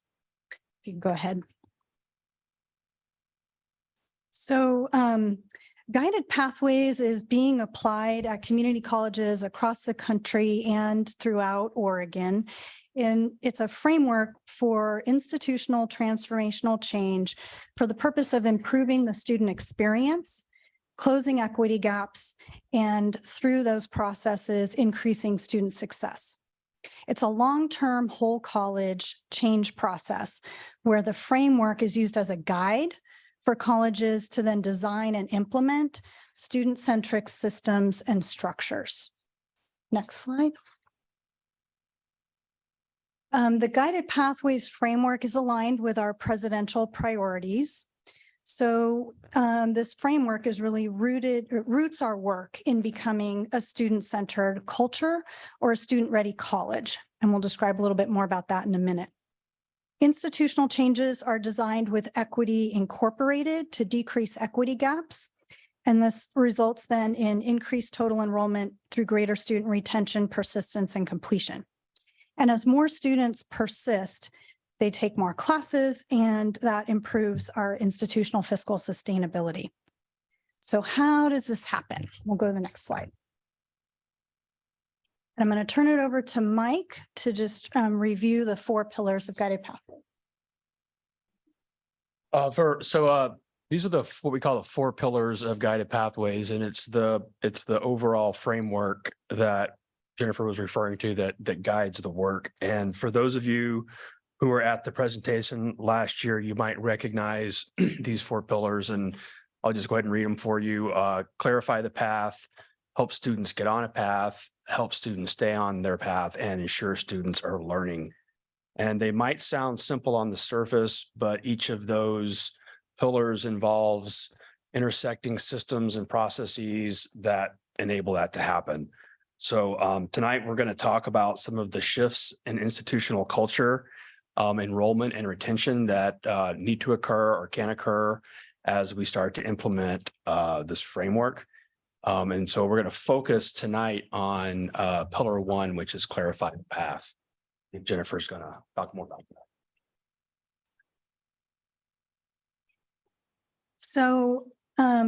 So people often wonder, what are the changes that happen when you're implementing Guided Pathways? So this and the next 2 slides list some of the institutional shifts that occur as we work through this framework. This set are associated with institutional culture. I already mentioned the concept of becoming a student-ready college. So that means identifying who our students are, what they need, and then delivering equitable systems which create the best opportunity for them to succeed. In this model, equity is designed into the systems rather than being something that's applied in pockets or applied to existing systems. So the model is based in research, and to be effective, we want to apply those evidence-based practices in an integrated method applied at scale. So rather than having just pockets of change, it's institutionalized or systematized change. To do that, we need to really work across areas of the college, get out of silos and work in cross-functional teams. And as far as thinking about our programs, we shift the way we think about them into career communities rather than thinking about a distinction between career programs or transfer programs. We think about it within a content or a concept area, and career and transfer may be more integrated in that area. Next one. So when we think about how students are enrolling and getting started, clarifying and getting on their path, here are some of the items that might shift there. So rather than being presented with a list of individual courses in kind of an a la carte style, we organize academic plans, which show students how to reach their goals. Mike and Edgar will talk a little bit more about default academic plans in a minute. The college moves from a system where students may find skill and planning support to systematized processes that are equitably designed to provide that kind of skill development, academic and financial planning to students as they are moving through their processes. We move from placement testing that's really focused on testing and is more transactional to a supported process for students to find their starting point. There still may be testing involved, but it's the system and the structure and the context around it that is shifted and hopefully more relational. And then instead of thinking about gateway courses, where do we set up points that students either succeed or don't? How do we facilitate their success at the program level or the college level? And this may involve transitioning from prerequisite sequences to co-requisite support that allows students to enter the college level courses more quickly and be successful at that level. Next. Staying on the path is critical to increasing retention. So work here is actually currently underway related to holistic student supports to design and provide students what they need, again, in equitable, systemic processes rather than having them find it because they came across it or somebody was individually referred. When we think about how students plan their course taking, we want to move from a term by term schedule or planning where students are just looking at one term at a time to having a full plan across the span of their academic program. And then similarly, that also allows us to then, instead of having term by term schedules, move to a year-long schedule. This would be based on default academic plans, which again, we'll get into more detail in a moment about those. But those lay out a default plan that students can follow to get to their goal. As we have that in place, we're able to then better identify where students will be commonly taking or needing certain courses. And so that allows us to start building these year-round schedules that are based on what students will need at the time that they will need it as they're going through their academic process here. This is also related to being able to think about whether students are on plan or off plan. When they have a full academic plan, we're able to identify and they're able to identify what they're taking and how that helps them progress on their plan. And of course, advising is also an important component of this.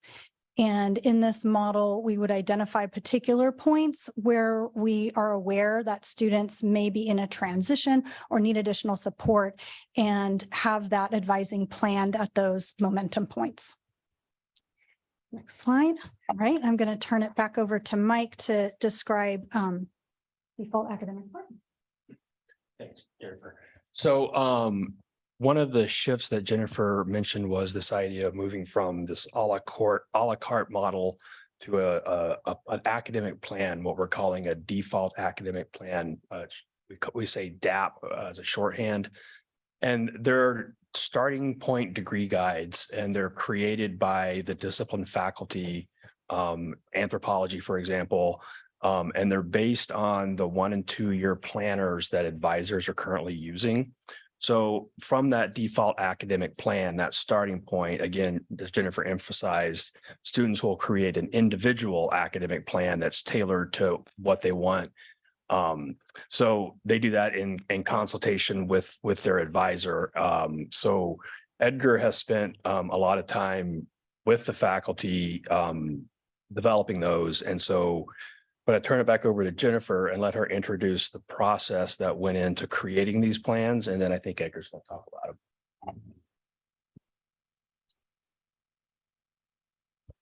So this process started back actually before May of 2019, when an open call to all employees was put out to form a team to design a process for mapping programs or building these academic plans. And the purpose of this team was to design a process for creating the map. So I just want to emphasize that this team didn't actually create the plans. They were creating a process by which we would create the plans. And so there were 13 faculty members, 8 classified staff, and 1 manager that was on that team. It was facilitated by our faculty coordinator at the time, which was Jen Kepka, and actually also 1 faculty member of the team. And they concluded in February of 2020 with a set of design principles that would be followed as we created these DAPs, and also a recommendation of a process. And Edgar will talk about that detail in a moment. But the design principles included an acknowledgement that we're working on version 1. And what that means is that as part of the Guided Pathways process, we know this is a long-term change. It's focused on continuous improvement. And so we know that as we move forward with any step, that's the first step, and we will have to evaluate that, engage in next steps, and continuous improvement. So first, we want to acknowledge we're working on version 1, and that those maps would be for full-time students starting at college level. And again, thinking about, we have to start somewhere, and then from there we can make additional modifications, which we'll talk about more in a minute. So that was our starting point, that the these version 1 DAPs would have a maximum of 90 credits, that we would be focused on the University of Oregon as the transfer partner for transfer programs, and that the DAP would result in students having junior standing in their major when they transfer, and that it would include only courses that transfer directly and productively to the U of O, meaning that it counts towards their degree requirements. So those were the design principles that were recommended by the team. And then, like I said, they also recommended a process, and Edgar's going to describe that. Do you want me to read this?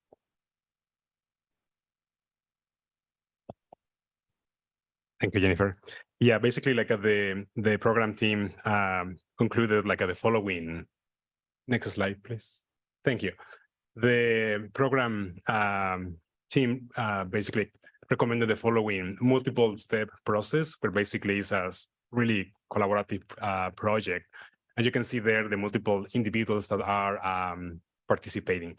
So one of those recommendations from the program map process was that those default academic plans will be created by discipline faculty in some particular field of study. For example, anthropology, it was like a transfer program, or a AS program, a 2-year program. But in addition, and also that make sure like we are involving as many faculty as possible for that particular field of study, and in collaboration. And here we have like a long list with area advisors, curriculum staff, degree evaluators, So they will take a chance to take a look at those default academic plans and make any recommendations that they think they will be valuable. And all of this feedback will be back to the faculty from that field of study for them to take a look at that feedback and make any adjustments or changes for that particular default academic plan. Once those default academic plans have been approved by faculty, so they will be published and they will be in use for students, but also for academic advisors. So basically, that is the process that we are following during this collaborative work. The next slide, please. And here we have some results from this process. So the former process started in fall 2021. And so far we have 82% of transfer field of studies and also 79% of CTE programs. And here I am referring CTE programs could be 1 year or 2 year programs. And those are the ones that haven't completed or they haven't initiated. And that means they are on a particular step in the process. For those DAPs that haven't completed, those are for 16 transfer fields of study and 9 CTE programs. And these are already available for students and also for academic advisors, because as Jennifer commented, the idea is students take a look at those and get with academic advisors so they can basically conclude with an individualized academic plan based on their needs. As I commented before, this is a collaborative project, and we have been involving multiple faculty. You can see there the numbers. 76 faculty members have participated in this process, and also 15 classified staff between academic advisors, curriculum staff, financial aid, and degree evaluators. As Jennifer commented, also, this is the step 1, phase 1, because we know that this is in particular for full-time students, the ones that are transferring to U of O. So we are envisioning other steps that may need to come in the near future. One of those is to include these DAPs, not only for U of O, but maybe for other transfer institutions, namely OSU.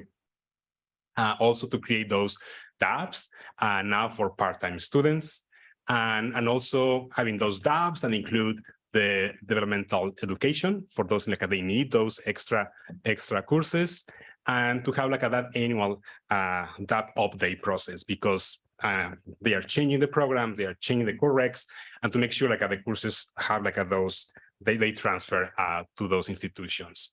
So the next slide, please. So the next two slides are basically about the product that we have and we have as the result. So on your right, you can see what we call the default academic plan. All of this is about the path, right? About the students to make sure they know what is the path that they need to follow. And we have that information in some way in the website about those courses that are required, but it was not as clear as it could be. So after this process, now students can take a look at that default academic plan, and they can see exactly what they need to take in order to transfer for your institution. In addition, they know, or they can see those courses when they are offered. Those courses, they are recommended for faculty when they're supposed to be taken. And also, in addition, faculty have made, in some cases, recommendations for elective courses, the ones that they think are more beneficial for those students. In addition, we tried as much as possible to include writing and math courses during the first year, because that's a best practice that is recommended, because that support that momentum for the students to complete and to keep staying in the path. So the next slide, please.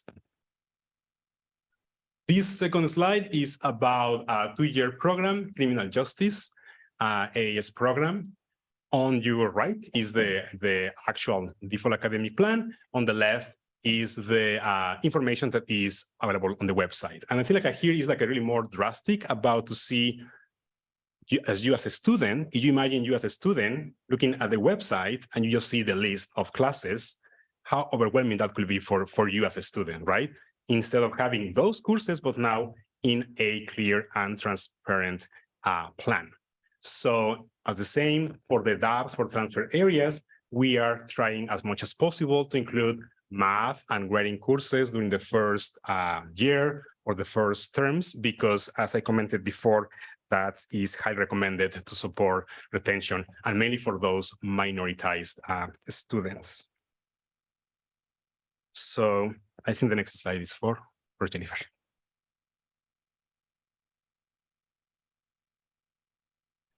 All right, so we just provided, oh yeah, thank you.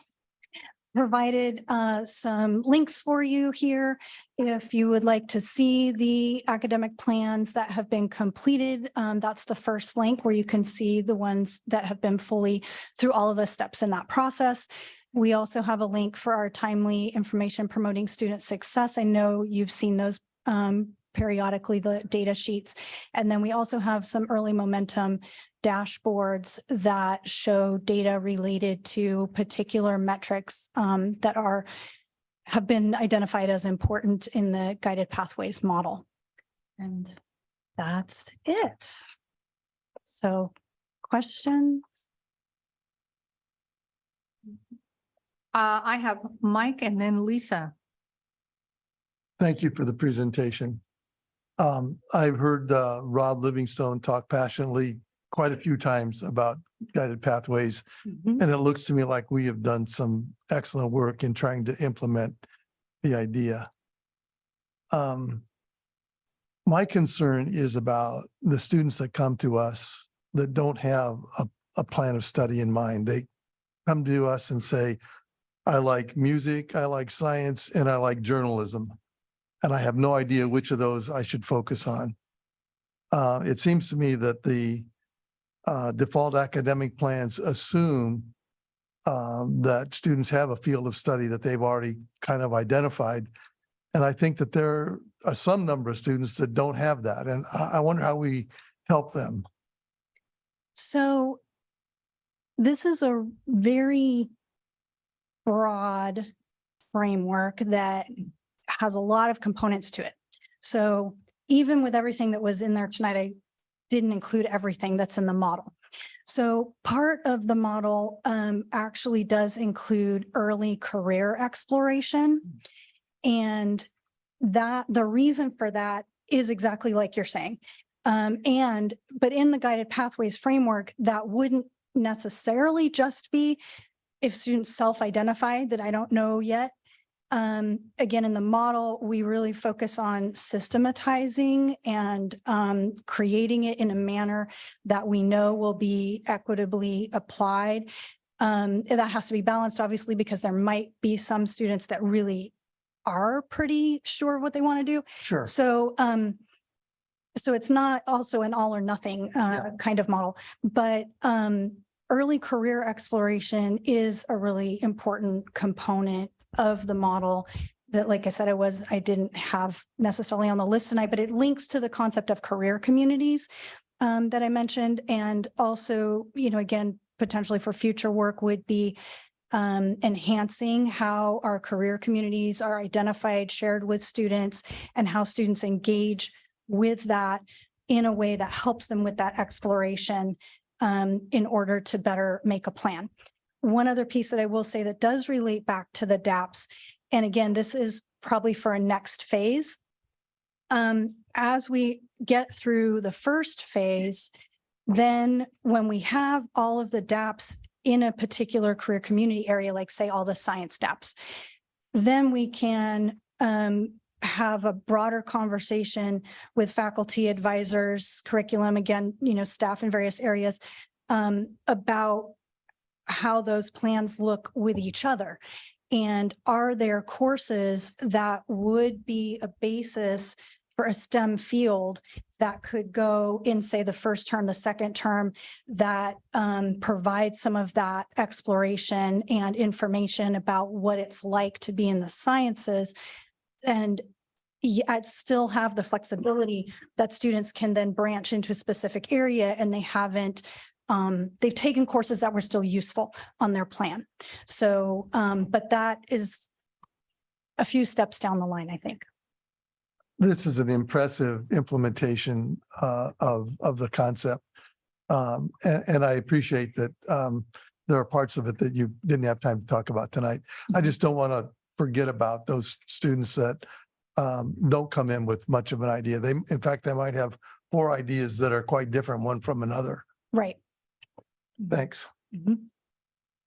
Lisa? Thank you. It's really interesting to hear about the DAPS. I mean, I work at a university. We have a similar approach, but we have a different name for it. Right. And so I've found them incredibly useful, and it's great to hear about it within a larger organization. I'm curious what happens when a student gets off plan. Yeah, so I think one of the things that's important about being able to have a plan, right, in the first place is to be able to see, are you off plan or not on plan? And it doesn't mean students can't go off plan, right? There might be some reason that they decide they're going to do something different. They're going to change something. They want to take another class, even though they might know that that doesn't, transfer as well or something like that. So being able to see that is the first step. And then the next step is having somebody talk with them about that.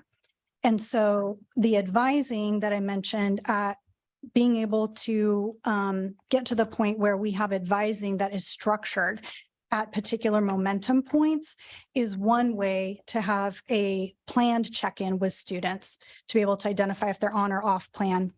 But also as we build our system, I know we've had presentations on EAB, and as that system becomes more robust, advisors will be able to see what is in students' plan and what they're taking, and if they're off plan, be able to make proactive contact with them.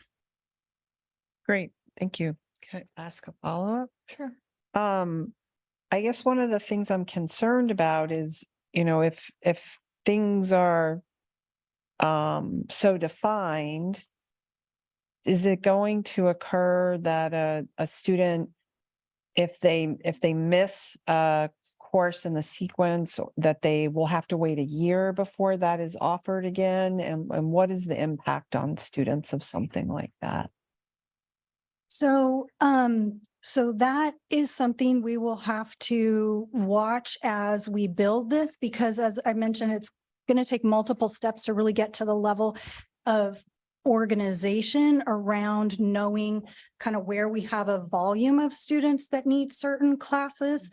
But yes, or maybe I should say, no, I'm not sure which way, but there's not an expectation that all students are taking things in lockstep.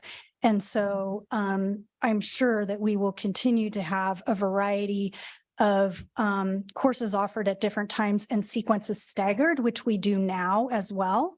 It may be that the volume of those shifts, right, where we know, okay, we do know that we have more doing it at this timeline and fewer at another. So we might have, one section instead of 2 or, something like that. But again, that will take, that's going to take some time of tracking and adjustments. Okay, thank you. We don't want to create a situation. The point of this, I'll just say one more thing. The point of this is we're looking to facilitate how students progress and get through. So do not want to create a circumstance where somebody has to wait for a year. I mean, that's not the point. Angela. Okay. Thank you. I was really stoked when I was reading through this in advance, and I really appreciate the presentation. I'm somebody who went into college without any idea of what I wanted to do. Ended up graduating some 10 years later with a double major in math and political science and 175 credits under my belt.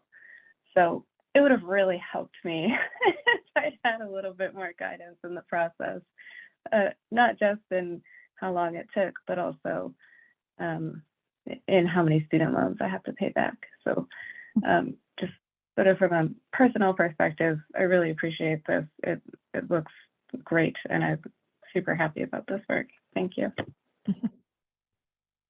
Thank you. Steve, did you have your hand up? No? Okay. Other questions, comments from board members? Awesome report. Yeah. Austin, did Just- you? I just wanted to say thank you, Jennifer, Mike, Edgar. Thank you so much. And all academic advisors who help our students through these and navigating with these maps and so forth. So thank you. Yeah, you're welcome. Really, really helpful report. This is an amazing accomplishment to have this many depths already under your belt. Wow. Way to go.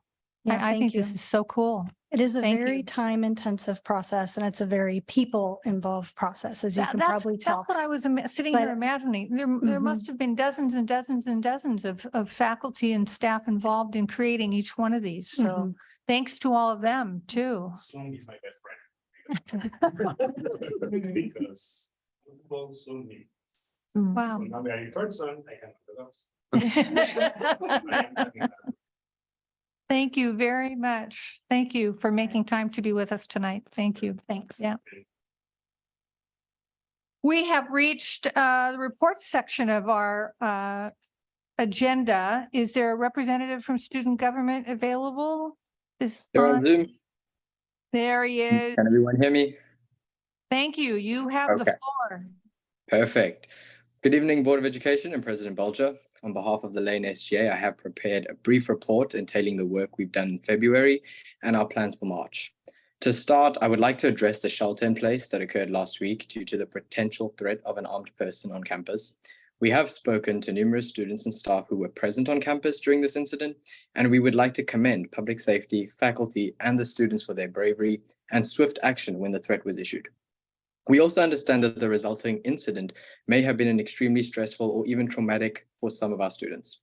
As a result, the Vice President, Amaya, and I will be hosting an open forum tomorrow to give students a space to discuss the event and how it may have affected them. We will be holding the forum in the auditorium in Building 19, room 226, and will provide donuts and coffee for those who wish to attend in person. We hope that this open forum will give students a safe space to share their concerns and help us move forward from this troubling incident. Students, faculty, and staff are welcome to attend either in Zoom or in person.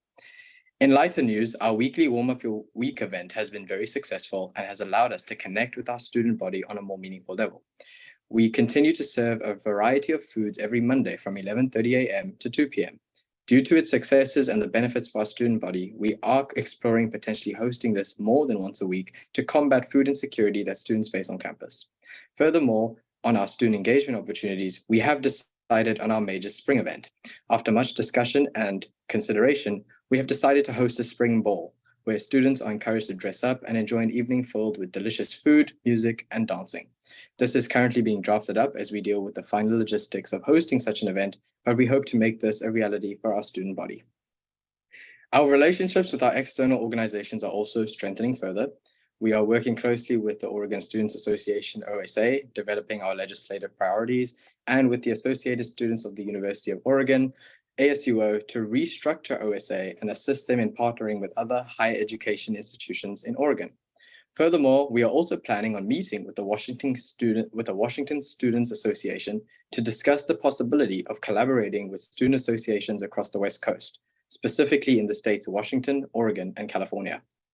Along with our statewide work, we are beginning to work on strengthening the future of the Lane SGA by working on ratifying changes to our governing documents and by developing a steadfast plan for our upcoming spring elections.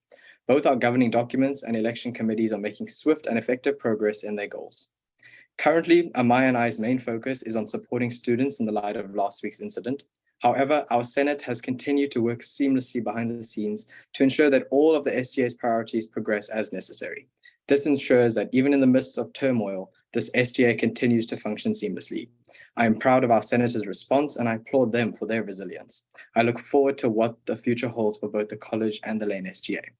As always, I appreciate the time and efforts that the board has put into supporting us as the student government and our student body. We look forward to continuing to strengthen our relationship with the board and LCC leadership. Thank you.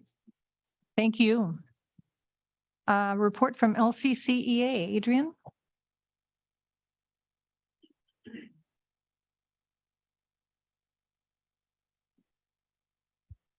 Good evening. I have a few updates for you this night. First, we would like to cordially invite all of you to a welcome reception for Vice President Shelley Tinkham. That is going to be held next Monday at 3:30 p.m. in the Longhouse, and we'll be serving refreshments. So we hope you can join us in person for that event. We have a few additional updates about issues that are impacting faculty. Last month, I reported on possible retrenchments in political science and sociology and wanted to provide an update to you all. We're continuing to work with the administration regarding the proposed partial retrenchment in political science. One of the concerns that we hope to resolve is ambiguity around the amount of time that the affected faculty member will be assigned to a very different role in coordinating cooperative education for a portion of her job. Without more definitive information and planning, it would be untenable for any faculty member to have a position without clear information about what her assignment will be in advance. So we're hopeful and look forward to collaborating with administration to resolve that issue. Regarding sociology, one faculty member has received her official notice that she has now been partially retrenched twice, once last year and the remaining portion of her sociology assignment this year, and will be transferred and will no longer have any assignments in sociology. We are disappointed that we were unable to reach an agreement on an alternative plan with the administration. One faculty member was willing to take a voluntary unpaid leave in order to allow the least senior faculty member the opportunity to teach a small portion of her assignment in sociology, which is important for the long-term stability of the program. Even though LCCEA offered flexibility and asked the administration to work together to craft language that would meet their needs, the college declined the offer of voluntary unpaid leave, and as a result will not receive the savings on salary and OPE that were offered, which is very surprising. On an unrelated but positive note, we have recently reached an agreement to provide a small amount of curriculum development funding for faculty who are going to be teaching in the summer and part-time faculty, because we are doing a transition to Moodle 4, which is a new version of our online learning management system. And this will be very important because the transition is going to happen during the summer term, the middle of the summer term. On another positive note, just today, right before this meeting, we reached an agreement to settle an unfair labor practice claim resulting from, yes, and it's already partially signed. We'll be following up with another signature in a minute.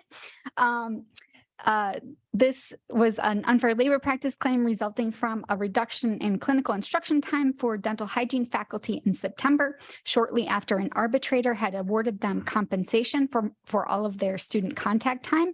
This reduction has been negatively impacting dental hygiene faculty, their students, the operation of the dental clinic, service to dental patients, dental clinic revenue, and the ability of LCC to meet its contractual obligations to community partners, such as the Oregon Health Plan, since that time. But now the issue is settled, and as part of the agreement, faculty will return to their normal clinical schedule beginning in spring and will be fully compensated for their student contact time.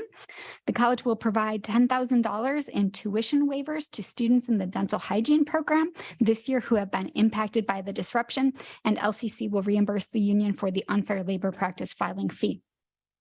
On a final note, we'd like to reiterate that LCCEA and the faculty are committed to being partners in our collective work to ensure our campus is safe and to take care of our community.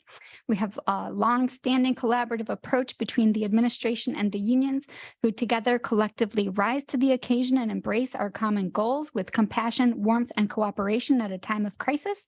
And we hope the college and board leadership will again welcome and encourage that type of orientation to problem solving, where we can jointly center the common good.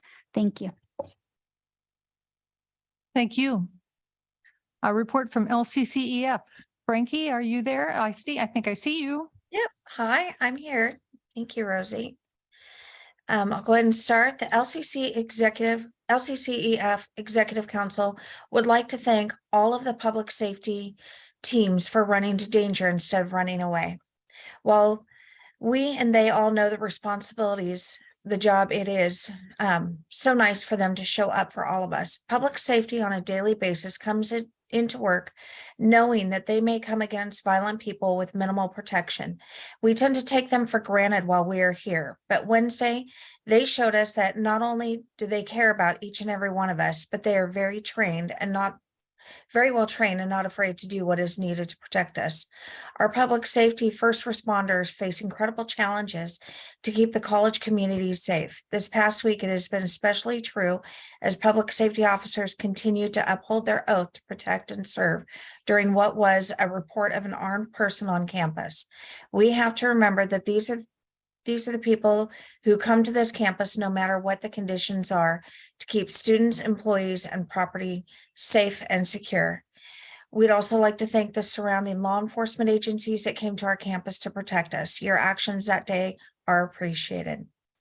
On Thursday, while most of the campus community stayed home processing what had taken place there were 5 departments that were operating: public safety, parts of FMP, custodial services, the online student hub, and the mental health and wellness center. I would like to thank each of them for their willingness to come to work and to be there for the students. Through all of this, after speaking to many people on this campus, I was given examples of how not all of us were prepared. I can honestly say, with the exception of a testing of a fire alarm that was not announced, I have not participated in any drills on this campus. We're a public entity that has the community's expectation that we will keep our students safe in an emergency situation. I think it would be beneficial to have an active shooter training with drills on all of our campuses.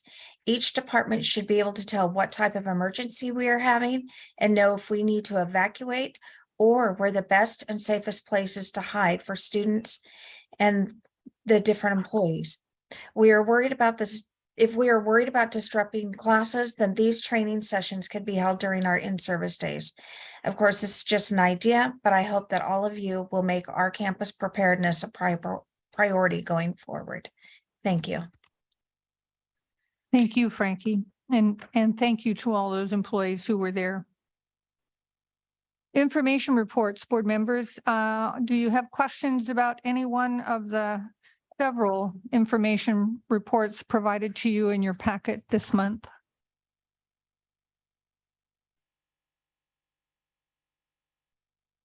Not seeing any, we'll move on to good of the order. Any reports from board members? Austin? In regards to OCCA, obviously on the 8th and 9th, we'll be going up to Salem for our legislative capital days there. And this is a great opportunity. I want to encourage anyone who can attend, please to do so. Additionally, I mentioned before with presentations for us to consider having the Small Business Development Center. I know we have a queue of different presentations and stuff. I just wanted to make sure that was just mentioned again. And I also, just as a board member, I've attended several events held by our students that I'm really amazed by the artistic abilities of our students. The concerts I've been to have been amazing. And there's several concerts coming up. I just want to highlight on the 9th and 10th Lane choir concerts, acting showcase on the 14th, Lane Symphonic Band on the 16th, and Lane Jazz Ensemble on the 17th. And again, every time I go to one of these events, absolutely amazed by the talent of our students and the amazing skill of our faculty in these programs. So I just wanted to highlight that experience. Cool. Thank you for doing that. Are there any other reports or questions for the good of the order from members of the board? Lisa. Comment? And it says board questions and comments. Yeah, go for it. Go for it. So I have 2 actually. I just also wanted to recognize the impact of last week's events. Having been through an active shooter experience myself personally, with a 2nd grade class. I understand the trauma that it imparts. And I know there's still a lot of healing to happen. This was a number of years ago, and I still can feel the energy that comes up in my body when I think about it or talk about it. And I would just like to thank the way that the community responded, both during and after.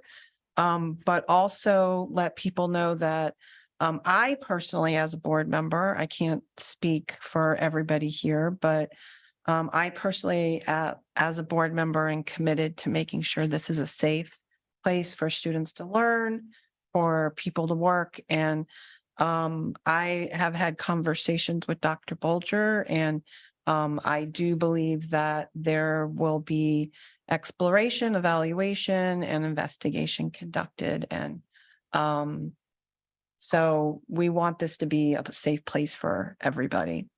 And then the second thing I wanted to reference was the comments from the student who provided public comment earlier.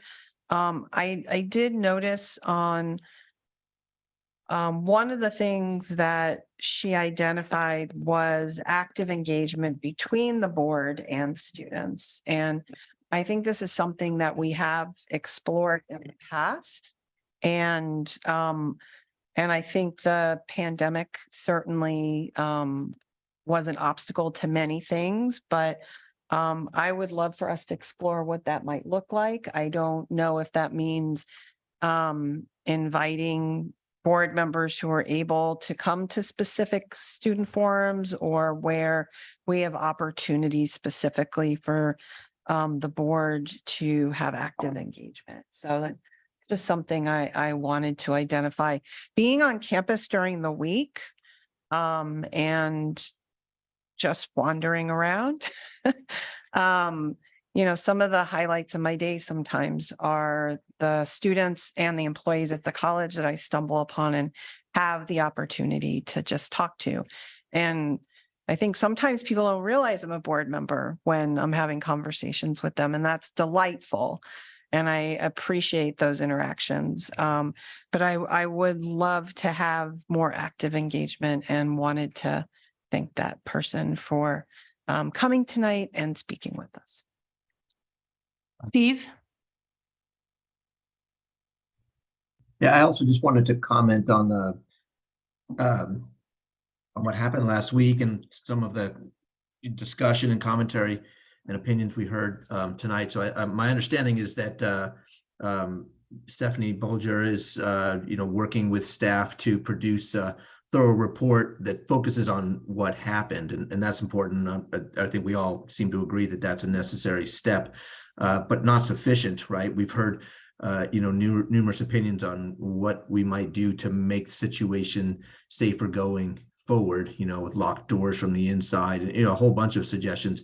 It's not for me to decide which of those makes the most sense and which ones ought to be prioritized, and which ones we can afford to do immediately and what we need to put off for later and all that kind of thing. But I do think we want something like that. We also, in addition to a report on what happened, I think we also want a report on what a proposal that is on what we ought to do to be better prepared for the next one. And I imagine it would include physical improvements, but also training and support. And so I'm encouraging the board to voice support for something that's not just looking back and figuring out what happened, but proactive with regard to the future. Thank you, Steve. Any other questions or comments from board members? Oh, just that we make sure that the board members who are on Zoom, they get a copy of this from Rebecca, and maybe we can even forward this to the student government as well. So, yeah. Very good. Future meeting dates and agenda items are identified in your packet. And there being no further business for the board, we're adjourned.